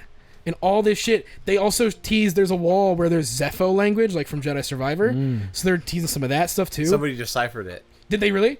I didn't see what it said. I'm gonna have to look into So that. there's a couple conspiracy theories about stuff. One of them, which I don't think it's going to play out like that, but it would have been so smart and cool, and it just would have been the way to go. But so the world between worlds is just like interdimensional space where Yeah, it's like the Force Kingdom Hearts dive to the heart. yes, and so in it though you can see like moments in time that like are big moments that change the course of history in like future and past. And so one of them people were saying was like, what if she goes to the world between worlds, which happened. That was the whole Anakin. They bit, were was like, that. what if she sees like when Luke goes and tries to kill Kylo, and they were like, because it'll show them things that happen in the future, and they're like, what if she sees that and prevents it from happening? So is their way of changing the sequel trilogy. To make those That- movies uncanon, which I was like, that'd be incredible. They're not going to do it, I They're don't not. think. But But the it's past still, 2 episodes, they've been talking about, like Thrawn has talked about that Ezra, like, you're unleashing something that like could destroy the world. they've been So Ezra might end up being Darkseid. Damn. Is the big like talk of like he might be a bad guy. the actual moment where Sabine and Ezra like meet again was like legitimately super sweet, and I was like, oh, this is great. And then I thought about what you were saying. I'm like, oh, it's gonna suck if Sabine has hold to on. kill him. Also, because like, they've been like training. colors and all this shit are really important and stuff. And Ezra shows back up in red, and he honestly remember the DreamWorks Moses, the Prince of Egypt. He looks like that. Identical. Uncannily, like he looks. Dude, the guy that got to play him. I'll just show him a picture. The guy that got to play him, his voice, like every single casting decision has been perfect. To where like, oh, these were animated characters first, and now they're not. It's been like the guy that brought to play Ezra. I'm like, that's Ezra. Sabine has been great. Every one of them. Sabine's been actually a character I really like because they've been like, because she's obviously used the dark saber before, so she knows how to use like a lightsaber kind of thing. And so Ahsoka's been kind of training her, but like she's not really force sensitive. But it's the idea of like, you know, I still want to train you because she fought like the blonde haired I think she's like half witch, like half the Night Sister. And she fought her and like almost got her ass beat, and then had like a rematch, which was actually like fucking hype as shit. But her character has been like, it's been really cool because the main point of the show has been these 2 women in Ahsoka and Sabine who are just kind of lost and don't really know what they're doing in the galaxy, and they've been. It's hard to say, but that's what he looks like. And he looks exactly like Moses. Yeah. Yeah, because they found him on But this. that one, it's go back. Oh, Hold on. yeah. Yeah. It's so but you can see he's in all red. It's been shocking. I think the reason I didn't want to watch Ahsoka is because every other show besides Andor, and like the first season of Mandalorian, Well, I've that's been just why like, eh. Yeah. The reason I'm liking it is because of how much I like Clone Wars. That might and have been like Rebels. one of my favorite. There's 2 things that are like my favorite things in our relationship. One of them is how much you love Blade Runner. That to me, because Blade Runner is like probably top, one of the best movies. It's top 3 movies for me. Yeah. I love Blade Runner so much. It's just like one of the best sci-fi movies and just IPs of all time. And when we did the Star Wars episode, and I was like, dude, Andor's #1. You're like, I haven't watched it. I don't know. And then we binged Week it later. in 2 weeks. 2 weeks later, we're like, Andor's the fucking It's 2 greatest. sittings, we should say. It 2 wasn't sittings. watching an episode a night. It It was was literally. Within 2 weeks, 2 podcasts, like nights. I mean, we were up to like 2 in the morning on that final one, and it was just that final thing where it's like, what were they building? It's the fucking Death Star. You're like, holy fuck! yeah. Oh, God, that prison episode, the And prison then- arc was so good. so Absolutely. it's. Well, I was telling DJ. So there's a guy who is like, he's like a movie critic or a movie appreciator, and one of his favorite critics says like, if you can, like, watch certain movies in black and white, because when you watch it in black and white, you're able to focus on framing, on how they frame shots, because without the color and everything, you know, you're able just to focus on what's on screen. And he said he did it in Andor, and it was like it made it 10 times better of What? just being able of this like this story in black and white. It just was incredible. What's that like super famous movie that like they Sin City. no fuck. Is it Alfred Hitchcock who did it? It's like the one film they make you watch in like film class, where, and I forget the movie specifically, but it's one where they did like the color added, because it's a black and white film. They added color to it in like an HD re-release, and everybody was pissed at it because it's like it takes away from the artistic vision when it's like this was made to be seen in black and white. There was no like, well, I forget fucking who did it. I forget. It's like someone in the comments will know, but it was one of like the most famous movies where they're like, yeah, adding color ruined it, and like you have to watch it in black and white because the point was like you got to see the framing, you have to see like all this, like you can't be focused on the pretty shit. Look at that. It's like no here, because when you take. That's the thing is, and it just shows that like Andor. It's the best thing that's ever come out of Star Wars. It helps that the people like that's masterfully done. One of the best things about it is they weren't like, even though it's set with like all Sith and Force users and all this shit. It's like we're not gonna talk about that because they're not they're not important to this story, and it probably won't be unless they. Well, I haven't seen Rogue One in a while, but Jyn Erso. No, the blind one. Jarrett. Yeah, Jarrett. They meet him in that movie, right? They meet him in the movie because they go to Saw Gerrera and they're like, oh, this is a weird Jedi temple thing. He probably wouldn't show up in Andor season 2 or another one, probably. Okay. I was going to say, that'd be the only time I would accept any, like, Force shit, but, like, because of him, but he's not, like, a Jedi. Mm-hmm. It's kind of, like, the reason Andor works is because it's so different, because we've gotten so used to kind of the Star battles Wars of like, good versus evil, and not just like a story of people. But even in like Mandalorian, where it's like, oh, this is a bounty hunter show, but it's still Star Wars. You know what I mean? Yeah. You could. It's still like good and evil with Grogu. I mean, once you put the Force, second and like Luke shows up, it becomes very black and white from that point. The thing with Andor is that like you could have someone who's not a Star Wars fan watch it and appreciate it, because it is not required to. All you have to know is that Empire is an evil dictatorship who took over the galaxy, and there's rebels who are forming to stop it. And you're like, that makes sense, got it. And you start watching it, and all these characters are super believable, all this stuff. Like, Andor is like the Breaking Bad of it, whereas like Ahsoka is like the best comic book movie you've seen, in the sense that it's still the crazy space wizards and like all the shit that make you go whoa like that, but it's still really good compared to like Andor is like, this is like just great TV. Mm-hmm. So that's kind of why they're like 1 and 2 for me, because like it's Boba Fett's probably the worst one. Hands down. Clear. Yeah. Mandalorian season 3, Obi-Wan, then it goes season 2 and then season 1 of Mandalorian for me.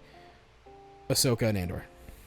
Dude, so speaking of Andor and some of the actors in it, I found online somebody who did like as a project, took over 5 years, that took Harry Potter and replaced all the wands with guns. And it was taken down because Warner Brothers apparently for years had been like, or for like the past year that it's been up, has been like doing like copyright claims on it. And he has a website, and I was like looking on it, and it just didn't come out. So finally I was like, Reddit where to watch, found a download link, downloaded it, and Petunia, who is Marva, and we were watching it, and we got like halfway through 2 nights ago, and it is so funny, and it's like hilarious. It's uncanny how well it works. It shocked me when I'm like, that's fucking Petunia Dursley. Well, there's one of my favorite I mean? My favorite parts is in the beginning, where like they're about to go to the zoo, and Uncle Dursley shuts the car door in front of him. In this version, he just pulls out a gun and puts it in his face. He's like, "No funny bitch." What was the one clip I keep seeing is Hermione, sorry Neville, just pulls. We haven't seen that, but BJ was like, I haven't seen any of this. So it's like, I've seen so many clips from this. That's why I was like, I just saw TikTok and I was like, fuck it, I have to just watch the whole thing. Also, Dumbledore with a gun. Fucking dangerous. Like the original Dumbledore with a gun. I want that to be my whole aesthetic. I don't know how to encapsulate it, but I want that to be my life. The soft kind of whatever. Yeah, soft man with a big white beard and wizard robes that just pulls out a fucking Glock and starts shooting fucking street lamps. Yeah. Instead of him taking the light, he just goes. The other one that was really funny is when they're learning. Alohomora? No, it's Wingardium Leviosa. Yeah. And all the kids in the background have like like AKs and stuff like that, and Hermione has like a automatic weapon, and she's just shooting the feather up, and it's so funny. Oh, what was the one with McGonagall? So Harry gets the Nimbus 2000, and it cuts to McGonagall, who gives it to him, and she's just cleaning like a musket. Yeah, originally she was just like sitting at the dinner table with her hands crossed, but now she's just like cleaning this gun. She's like, I've been thinking about going back and either rewatching or rereading Harry Potter, just because I'm like, they announced that they're gonna do an HBO Max series on it, and they say it's gonna be more closely tied to the books. I don't believe them for a second. I also don't believe them, and I'm worried about casting. Well, my thing with most of the casting, It's like a retelling. it's Harry Potter, but again, as they claim, they're going to be closely following the books, because I think once they hit book 4, they cut a lot of shit, because those books. I bet they're just gonna. Yeah, the Hermione's plot lines from like 4 to 7 are all gone. Yeah, because that was like a big thing in the books. Well, same with like Ginny Weasley being in the books, like a tomboy, like she's a fucking like. Well, I feel like that also has to do with her actress being terrible, and I will never take that back. Ginny's like a great character in the books. In the movie, she's just this soft-spoken kind of shy girl. The whole fucking series, even though in the book she like. I will say the casting and acting of Luna Lovegood is perfect. Is perfect. It's like you couldn't get any better, and that'll be disappointing to see. Well, and I wonder how they're gonna do it, because my thing is, I see dead people. I see dead horses. I think the best way to do it would be doing it as an animated series, because now you don't have to worry about kids growing up. I think that would be animated. No, I think it's gonna be live action, but I don't. Unless you change the ages of the fucking Hogwarts, it's gonna be hard to go, well, we're gonna get kid actors, but they're gonna what are we gonna do? You know what I mean? Because you gotta now hire 11-year-olds where they're gonna grow up just like they did for the Harry Potter movies. 11-year-olds canonically in life are terrible actors. Well, like look at like they did, I will say the first Harry Potter movie is actually pretty solid for child actors, especially with guns. Some of them were not good. Like I didn't think Rupert Grint for Ron was that good until like movie 3 onward. Yeah, but to be fair, again, they're all children, so like I'm not gonna be like my too biggest harsh. thing is like McGonagall, Snape, Hagrid, and Dumbledore. You can never replace. I mean, they did with Dumbledore, but even the second actor is iconic in his own. I mean, he's so good. He's like so gentle. If they did Adam Driver as Snape, I'd be okay with it. I wonder. My thing is, they gotta throw a bone to the original cast. In some, I say get Daniel Radcliffe as James. Play James, yeah. Or Sirius. Oh, that'd actually be really good. Oh, that'd be really good. I had this thought of like, because a lot of like. Does Elijah Wood have any kids? I don't think so. I don't think he's even married. Okay. I would also love to see. They look very similar, Daniel Radcliffe and. Who actually, you know who would make a good either Sirius or Remus? Aaron Taylor, who's in Bullet Train and Quicksilver. Yeah, he would. I think he could be probably Remus Lupin. I think he would be better as Remus. Who would make a good Crumb? Crumb. Just the big burly Russian boy. Who would be just get a Russian, because he's not in get a full grown like just adult Russian man to play him, and that adds more comedy to it. That might be also weird, just to see a 14-year-old girl have to like go on a date with a Russian man. Go on a date. It's more like the Yule Ball, like dancing. Not going to get the privilege of going. Make all of them are feigning over Crumb. But that's the best part. You make all the Durmstrang guys like full-grown men, and then all the Hogwarts girls are like, what the fuck? And then you do the same thing for the witches in Burbatten or whatever. Just like a slew of porn stars. It's like just not go even through the Pornhub top 50. It's not even like subtle. It's just like, that's Angela White. The fuck. Alexis Texas. Angela White is Fleur Delacour is Alexis. That would be hysterical. I've kind of come to terms with like, because I actually went and looked this up, because like people were like Hermione Granger being black and all that stuff, because she's black in the stage play, right. And I went and looked. They straight up never mention Hermione. They talk about her pale complexion 3 times at least. I'm stupid as fuck. Yeah, I don't know. For that one, I don't really give a shit.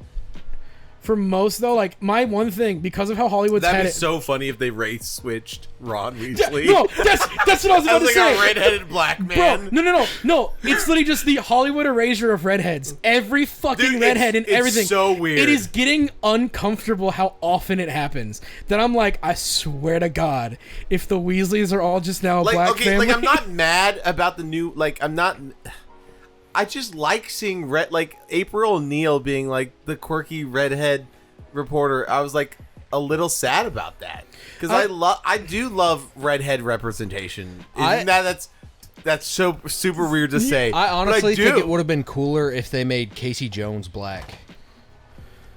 I think it fits him more of having like a kid on the street who kind of 100% like a hockey player, badass hockey dude. 100%. I'd be so for that. Honestly, that was actually my biggest problem. Like, as much as I liked the movie we saw, Casey Jones is this kind of dorky, nerdy, like, well, I'm a ninja too, and I'm Leonardo. I'm like, oh, fuck. He The grew on Casey me. Jones I know runs around in a fucking Jason mask and has Beats the a shit. golf club bag full of weapons that he just beats the fuck out of people I with. honestly, No, 100%. that'd be I'd be super okay with that. I'd be like hit Down. honestly, Not just okay. Casey Jones, like he's one of those characters that I think a race swap works because to me, Especially his name being Casey Jones. well, I would love that. You can put that on any race. Yeah. well, like there's a couple of like characters that I look at and I'm like, would a race swap ruin this or is it literally not that important? And like to me, like Hermione's kind of one of those where you could probably even make more sense of like. Well, it is weird how like other IPs like Marvel and DC have not like. There's a lot of like African American superheroes that they just haven't touched. Bro, that. Mr. Terrific and Black Lightning got a show, but fucking Static Shock. I honestly have been begging for Static Shock. Static to come Shock, back. Static Shock would be the dopest shit ever. It would I- be so dope. I They're want like that they're not so bad. touching shit, and I'm like I don't understand. They're like The problem and it's i- just like all like, you know, Wakanda forever. We're only gonna deal with Black Panther. I mean, we keep hearing shit about they're gonna do something with Spawn, and they never do. I would love an actual Spawn reboot that's really good. I still would say to get be fair, I Spawn still done by the I- Invincible the OG studio. Spawn. I still hold near I'll and dear. hold a It's- candle for that movie. It's near and dear to me. it is one of the worst movies that I love so Oh much. yeah, 100%. Yeah, like it's a Dude, it's a movie fucking, I fucking I'm super okay with the reboot of Blade. well they are gonna what's his oh fuck what was the actor they have an actor for it. It's been in development hell. Really? Yeah, it was because it's supposed to be I think in the next few phases. Because they were planning it when Marvel was doing Netflix shows. They were planning it, and then they finally did it with when they unveiled WandaVision and all that other stuff. They announced it. I'd be super down with a reboot of Blade. Bro, a Blade movie where like Moon Knight and Doctor Strange show up, like pretty much just do the Midnight Suns would be fucking sick. I still want Norman Reedus as Ghost Rider, though. I do want that so. That would be Norman tight. Reedus as Johnny Blaze, and then who would be a really good Robbie Reyes? I don't know too many Hispanic like actors who could pull it off, like who are younger. I mean, I don't know anything about Robbie to begin with. His is a spirit of vengeance in the same way. His was his serial killer uncle who like Dude, do the pulled some guy satanic who shit. plays Luffy. Fuck it, I like him. Actually, I like him a lot. I don't think he could do edgy like badass. That's kind of the how do we? Who knows? Who knows? I mean, yeah, who knows? But like, That's one of my favorite things is when like an actor An shocks actor you. breaks out and does yes, something that's like unexpected. it's like one of my favorite things, and people are like, oh shit, this person's just like a good actor. I mean, 'Cause, that's- like that's one of the things I actually don't like about like Hollywood is that They keep hiring the actors same get- fucking get- actor. typecast. Yeah, I hate that because then you Bullshit. get like movies like what is it? Walter, The Secret Life of Walter Mitty with Ben Stiller, who's like a comedic actor, and then it's like one of my top 20 favorite movies. Have you guys uncut? seen? I haven't seen that what you Oh, said, but it's like Uncut Gems with Adam Yes, Sandler was yeah. fucking awesome. so it's like I love Yeah. when like the actors get cast. Like I hate typecasting. It's the Whale. I mean, with, Brendan Fraser. Brendan Yeah, Fraser. that's another good. The one that, well, I mean, we always knew Ewan McGregor was amazing, and he did this beforehand. But you know, I talk about it a lot. But Train Spotting, seeing the difference between that and Star Wars is night and day. Yeah. And in that same vein, that's one of the reasons that I was so obsessed with Marriage Story for so long. Was you have this Marvel actress and Star and Wars actor. Star Wars that were very one-note characters, and they just come together to make this incredible. dude. And you see, thing. you see him in Black Klansman. Or also. I was gonna I say, still need to see. dude, it. honestly, Or I'd be let's- super down to see Black Klansman. that would honestly, that'd be it's worse. so good.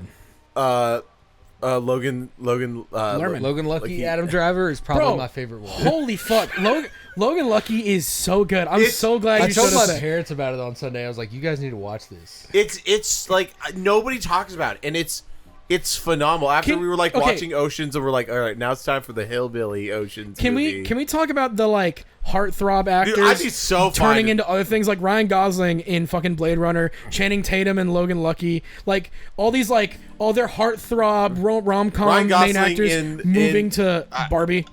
Even like Well, I was gonna say Ryan Gosling will never not be a heartthrob. Ryan Gosling in and Nice Guys. Crazy Stupid Love.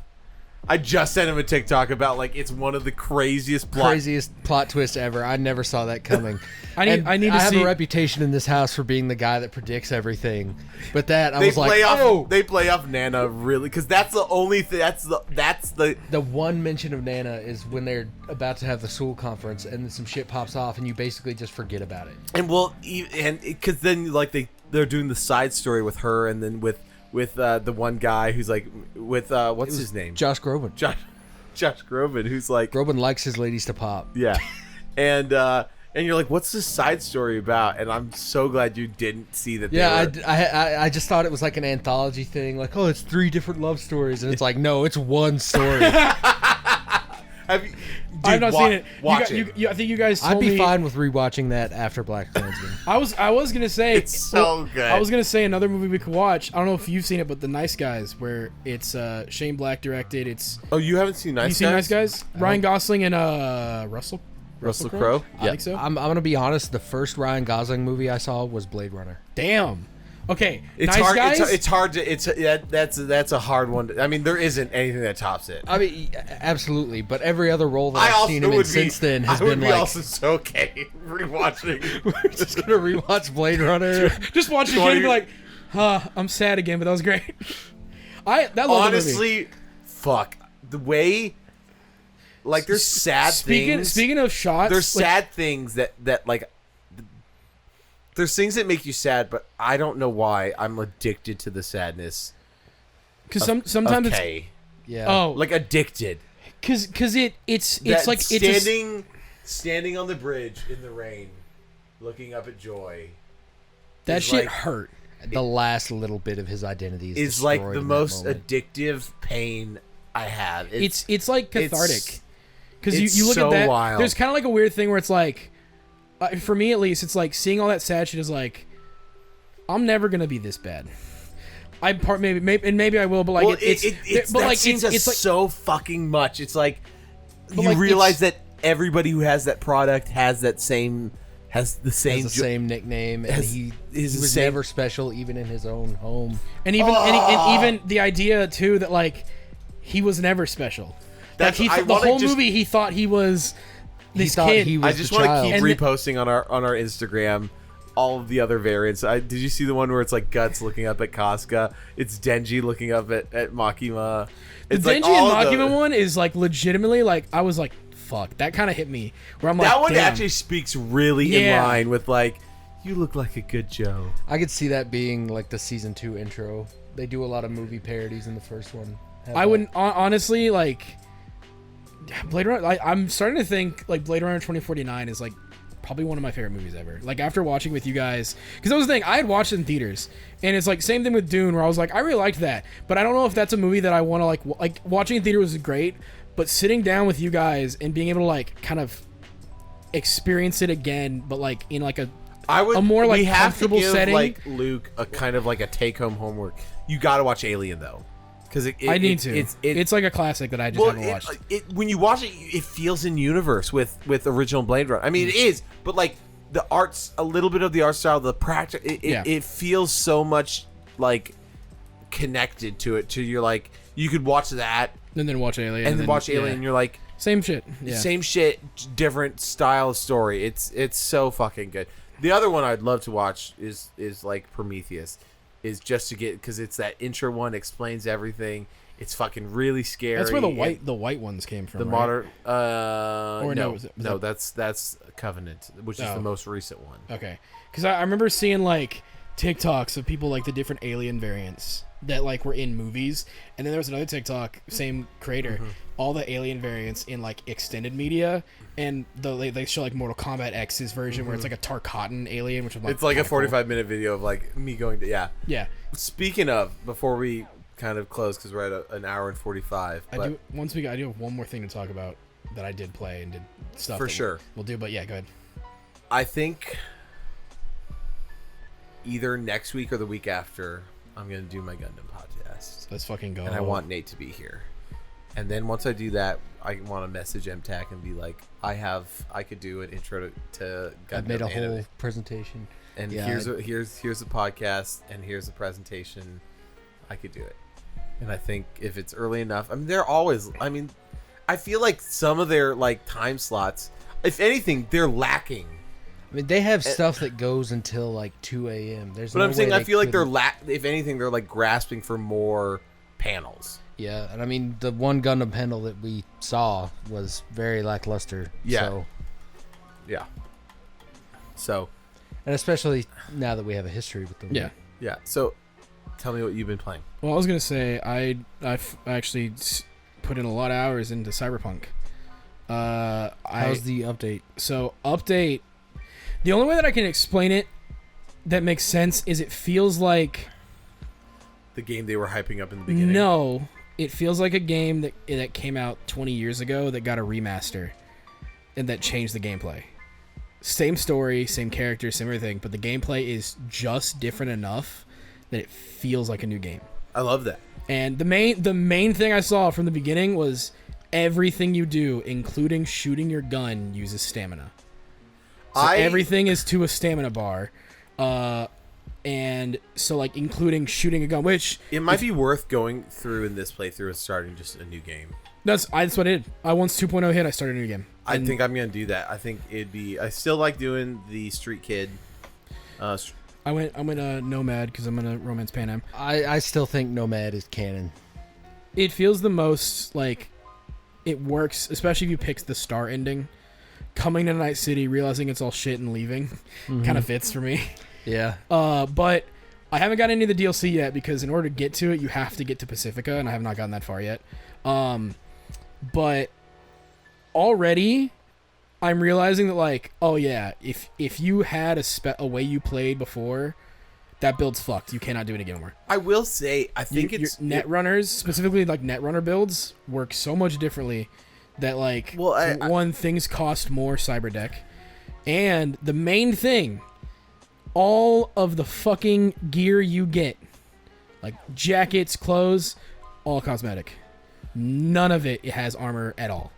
And then you go to the cyberware, and this is what's already cool. I opened the first thing I did was open pause menu, check my shit. And I saw on the left side, so on the right side, There's it's like your armor stuff? Well, so on the right side is armor rating, and you have all these things you can fit cyberware into. On the left side, it has a whole list, and I'm at currently 10. Like my cyberware level is 10. I can only have 14. Once I go past that threshold, is when I can go cyber psycho. Well, that's And then you can build that up as you level up, and then if you get like the Edge Runner perk, which has David as the picture, you can go beyond your limit and put more in there, but you lose health. And Well, I was that's- like, shit. the whole thing for me. This whole update has always seemed like they were just trying to very heavily incentivize cyberware over everything.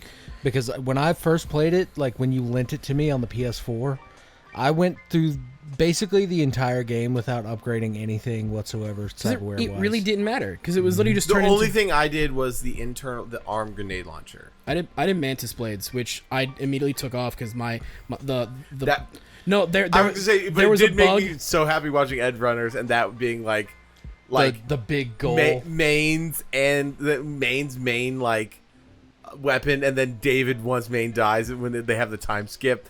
Him like going in Just with that having new it. guy and just jumping over it, the crazy like cyber psycho guy, and just I was like, bro, I felt like the main character. The update is great because so the Nomad has you driving a car for the first bit, and already I was like, oh, the driving feels so much better. Now you Holy can shit. shoot with your Well, yeah, car because you now can- there's car combat, so they had to make sure this shit has Finally. to run perfectly, which is based off of the mod. yeah. And so there was already it feels good. The game looks beautiful, by the way. It's been a while since I played it. Of course. The game looks fucking great. Can I And- think what I was trying to say before. Sorry. I think this is like. I think this is a testament to how good, the studio is. I mean, I fully agree. it's turning. It's very clearly like right now. And obviously, we'll see how well the next Witcher and the next Cyberpunk game come out. But it's very clearly that Cyberpunk was a fluke. That was a fuck up from management that shouldn't have happened. And Phantom Liberty, because apparently the people who, like, I haven't gotten to the DLC. The DLC apparently blows the base game out of the fucking water in terms bet of it does. story and choice and consequence, gameplay, all that shit. But even when you think about it that way, it's like, you know, the team, they had to push this shitty product out. Any other company would have been like, all right, just abandon it. Yes, that's End of what I'm saying. service. CD Projekt Red is like, no, this is like we had an idea and we believe in it, and we're just gonna push through. It was their biggest thing to say, we fucked up, we're gonna fix it. And I still agree. Like after the next gen update, or even like when they started doing the bug stuff, and I was like, I mean, we all talked about it, we're like, it's a great game. That's the thing. It's a great game. I suffered through that game with crash. I had it on PS5, and I'm like, this game crashed on me on the fucking next gen console. This is the first time I've had like games hard crash like that, and I still was like, yo, these characters are great, and this story is fucking amazing. Yeah. Like the graphics are like, or the performance is abysmal sometimes, but like I am super cool with Johnny and V's like antagonistic relationship that kind of heals. It's just a Pan great Am, game. Judy, Carrie, River, Rogue, Claire, all these characters are so fucking cool, and the world is so fucking cool. And then like what, like that's the thing that made it like, okay, even with the performance, like people were like writing off Cyberpunk like, oh, these people didn't give a shit. It's like, no, they gave a shit. They had people above deadline. them Yeah, didn't the give a people shit. above them did not care, and they're like, this has to come out. You've got like, there's too many pre-orders, there's too much hype. You have to sell the product.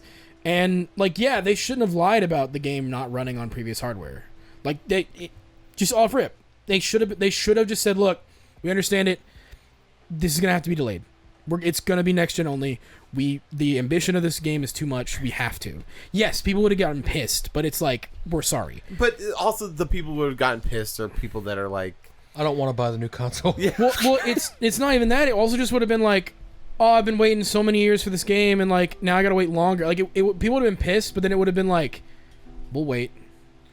You know, like it's just, Yeah, because they would have forgotten about that by launch. well, it just feels like, I mean, like Bethesda is I mean, like we could name off big studios, and I know this is a really bold statement, but I think my favorite studio is Project Red. CD Projekt, yeah. CD Projekt Red. I think in the end they just put out incredible games with incredible like, stories. It's The like, Witcher games 2 and 3, Cyberpunk story's fucking amazing. Apparently Phantom Liberty is fucking great.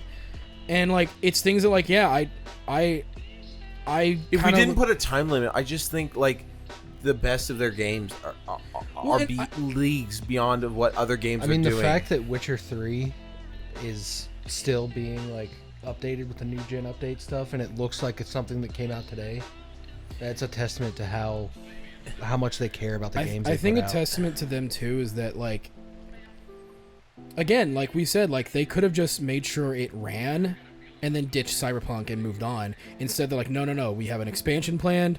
We're going to fix this game and make it run. We're going to make sure when you play this, it is a game you want to play. Like, we're going to try to we're going to try to give you everything we promised. And it's like, and not to shit on Starfield, but like, it's just another Bethesda game, and that I know that like to some people, that's gonna sound fucking crazy. Well, no, to me, I agree with you. Like, I love Starfield because it's another Bethesda game. Sure, but like, but it is Cyberpunk just is another like, Bethesda game. Like, if you look at Witcher 3 compared to Cyberpunk, it's like two different games. Two different. It's you look at, and they're both just like the most insane. Like the amount of content, the amount of yeah, it's just so like, fucking wild. I love Bethesda games, but like you can look at if you've played Oblivion, you've played Starfield. If you played Fallout 3, you've played Starfield. Like, yes, it's another Bethesda game, and I love that. But it's For sure. Starfield. Playing it, Starfield is never going to be my game of the year. I love the texted- game. So and me it's and still Jack great. have been texting, and I was like, he's such a sweet guy, and I'm so sad that we can't. I'm gonna see later. If you can get if him just- back on. or just like, hey, can we Just like hang. Like, can we just hang on Discord like for like an hour? Because that was one of my favorite podcasts we did, honestly. Was with He Jack. just Yeah. loves life and loves video games, and it like is contagious. And, Yeah, and I that's, still would love to have him just visit so we could just party with him. Yeah. I would too. He's such a fun guy, just so fun. So I said, just texted him. Well, like it was his birthday. I said, "Happy birthday, man." He said it's been awesome keeping in touch. And I said, "Hey, dude, out of like from May to September, I just texted him, so a while." I said, "Hey, dude, how have you been liking Starfield? Also, hope you're doing well." He said, "Yo, brother," and I said, "Yo, oh man, I have very much enjoyed it for a myriad of reasons. It does some things so well." So very well, like overarching fantasy. I think it largely nails the aesthetics and visuals from models, textures, and lighting are so incredible. The music is great. Ship building is 3 stars, is the star of the show. Enjoying the narrative, blah blah blah. And I said definitely, I agree with that. I have loved all Bethesda games. I will say, I have felt that I've been in menus more than the other Bethesda games. It's more than other Bethesda games. I do miss just walking and finding a cave and ending up defeating a cult, and then going back to walking and stumble upon another side quest. And I understand that it's hard to do in a space game, but I'm still enjoying it a lot. Obsessed with base and ship building. And he said, "You nailed it. The loading screens are really excessive." And they are. And Yeah, but, I mean- but it is one of those things where it's like, It's a space game. I understand that you have to like have loading screens between planets and galaxies, but you know, it's whatever. And I just like being able to just walk and just walk. that's why I'm And excited walk. for. I'm okay with a loading screen in between the entrance of a cave and the inside of a cave. But then I go into a cave and it's like I discover like the Wolf Mother and it's a whole cult, and then blah blah blah, and I'm like, did that exit out one side of the cave, which puts me on the back side of a mountain. I'm like, wow, I'm like on a completely different side of the map. Walk. It's like that. That's addicting to me. I have thought about this in what Elder Scrolls 6 could be based on what Starfield is, that I think they could do the whole Tamriel. So having Cyrodiil, Skyrim, elsewhere, all of it, because of Skyrim, specifically, so Skyrim's map, if you were to walk from one end to the other, just walking, It's 30 minutes. 30 minutes. Yeah. And that's about how much, if you generate a spot on a planet, is. If you walk from one end to the other, it's roughly 20, 30 minutes.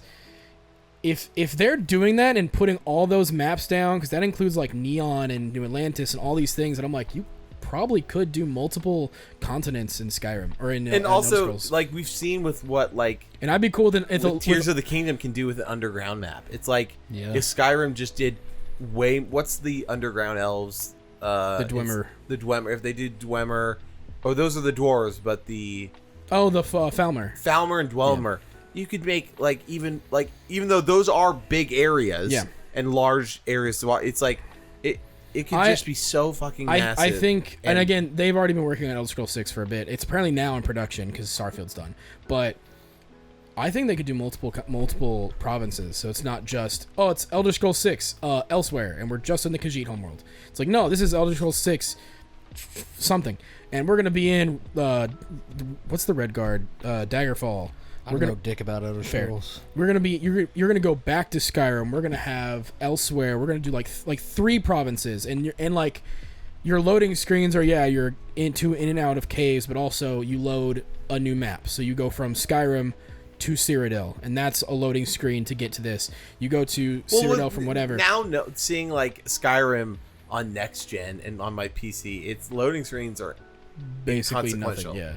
It's like you don't even get to see the little model that you can turn around. It's just like The only time you see it is in the beginning of the game when you start it and has to load everything in. It's all the way on the wall of power. Yeah. And you're like, that's the only one you really get to see. Everyone is like, is that a dagger? I don't know. yeah. All right, it's gone. But I did like those loading screens because they were like high textured models Yeah, of and you things. could turn them so you'd see around. like when there would be like, here's an orc berserker, and I'm like, that's the best looking orc I I've did seen like in the this ones whole in fucking Fallout game. too, because you could then press the X button and it would show you like the pink or like green version of it, which is But I mean, my biggest Bethesda experiences are Fallout 3 and New Vegas. And when I first got Fallout 3, I was in high school. Did you? I don't mean to cut you off, but are you super down for the Fallout 3 remaster that got leaked? If they do it correctly, then hell yeah. Yeah. But like, I bought that game at GameStop for like $15. Hadn't heard a thing about it, and just popped it in. And it got to the point where I'd done everything that I could physically find in that game. I would still just go on to it after school and just walk the wasteland. And that's what I want. That's one thing that I will say I'm missing in Starfield is just the ability to just fucking wander. yeah, And yeah, it is, even though like I'm not doing the menus like from the star maps, I'm just doing like the fast traveling that way. But like even then, it's like I'm not exploring these pockets of space because there's nothing to explore. I did find a derelict space station that had a terramorph in it that scared the shit out of me. I've But seen the that was- terramorph mission. Bro, they're fucking terrifying. It's Holy essentially shit. they're just It's getting alien. it from aliens. Because It's not Alien 1. It's aliens because you show up on a station and like no one's around and the power doesn't work. and there's then a all of fucking sudden- like Yeah. monster. Yeah, bro, it was legitimately like I was like, this is just some like Dead Space horror game shit. I was like, holy fuck, it was actually really cool. But I will say what has been frustrating with Starfield. I mean, we're at like 2 hours now, but is the leveling up system. I'm not liking it as much as I'm vibing with it because it's Well, it's like I want to start editing and modding my weapons, and I fucking can't until I get put four levels, not one, 4 levels into science, and all the others on the first tier of science. The only one that's worth it, fight me. The only one that's worth it is med packs. I don't care about the range on my scanner. I don't care about my grav drive distance, and I don't care about resources for research projects. If you at that point I have so much fucking resources on my ship and my outpost. I feel like, and so I have to get 4 of those to just get I feel weapon like and spacesuit. this game is made Level 1 weapons and spacesuit. This is what is so interesting about Starfield. Is they very clearly want you to New Game Plus. I know, and so everything is tied to that, including story bits, including your powers. Because that's the thing, you cannot get all. Apparently, you can't level the power. Like to level your power up, like you can level them up. You have to do it in New Game Plus to add it. So Yes. if you find the gravity push, it makes it more powerful and costs less the more you New Game Plus because you have to find all your powers again. And then you keep all your perks. So when you go to New Game Plus, you have all your sneak skills, you have all your whatever skills. Well, you then have that all makes these, me feel like, and then okay, you go I'll just to New run Game. through the story, but then the story is like slightly... I actually really like the story, so I haven't finished it, so I can't tell you how it ends. But like where I'm at now, where I'm meeting the Starborn, and like I've gotten multiple powers, and like the crazy plot twist I had, I was like, oh fuck, that actually is actually detrimental to your choices. So you can, it's fucking wild. I actually really liked the story where I'm not like I'm about to be where you are, though. No, you're not. No. Emotionally. About giving up on Starfield and going back to Baldur's Gate. Well, I so, still haven't finished fucking Act 1 in Baldur's Gate, and I love Baldur's Gate, So- and I'm so excited to jump into For me- Cyberpunk. was- That's all with my sister's been playing, which I never Baldur's Gate? expected to hear. She was like, "Yeah, I want to play other stuff, but I've just been so I would sucked love to play Baldur's Gate with your sister. That sounds like so they're much fun apparently and going to fun. add crossplay. When they do, I'm super down to play Baldur's Gate because I don't want to play it on my Steam Deck anymore. That gave me a headache. That would be I will actually play with you. us 3 and then Yeah. and then Bree. That'd be awesome." No, dude, like That would be awesome. so we were playing with like a crew at work, and it's like legitimately some of the most fun I've had because it's people who would not ever play this type of game are and it's that's the thing. And like BJ, like I know your biggest thing was like I just would rather play D&D because there's more freedom. They fucking built this game with the intention of like, no, if you think you can do it, you can do it. There's a wall that you have to get around. In most RPGs, you got to find the key, you got to talk to the guy. Do you have enough boxes in your inventory? Stack them. Climb the wall. Like Do that. so in Baldur's Gate, the highest damage attack is that somebody has come up is they just get like a tower of boxes, a druid wild shapes into an owlbear. An owlbear has an attack, which is it's a jump attack where you just jump onto somebody and it increases depending on how and you far don't the get jump fall is. damage, and so it does like 3,000 damage, which one shots like every single boss in the game. Like, okay, It's incredible. I found this out while playing it. We were all playing, and I was like, I want to just like steal from people. I don't know why. And we were learning how the stealth mechanic works. So it's like it's your stealth roll, line of sight, and darkness. So how bright something is. I stole from every fucking druid in a camp without getting caught because I said, "Can I do this?" I just Cast darkness. no. I turned off every single candle in the room. And so then now I'm out of their line of sight because they can't fucking see.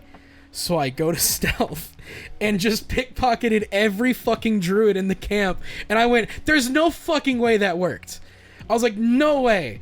I didn't cast a single spell, anything. I just turned off the lights. And they were like, hey, it's dark in here. And I was like, ha ha ha, my shit now. Like, the game rewards you for getting creative. Like, yeah, you can play it like a normal video game, which is, haha, big damage number. Like, hit it till it dies. But there's, like, a boss where if you kill it, you get an achievement because the game is, like, most of you are going to hit it with a stage hazard, which is, like, have something fall on it or have it fall off a thing. But there's an achievement where, oh, you beat it with just weapons and shit. Congrats. Like, we didn't think you would. Like, the crazy shit, like, I saw a TikTok where someone threw a void bulb, which will suck all the enemies into one spot, and then hit them with a fireball, and they all died. It was like the start of the encounter, and it immediately gone. And he was like, "Oh, sick, cool." Like if you can think it, probably gonna happen. It's 99% gonna happen. Like that's what shocks me, is the amount of times I'm like, I think I figured this game out, and they're like, Nah, you have only scratched the surface of what you can fucking do. It is appealing. Well, I'm really hungry. I am Me too.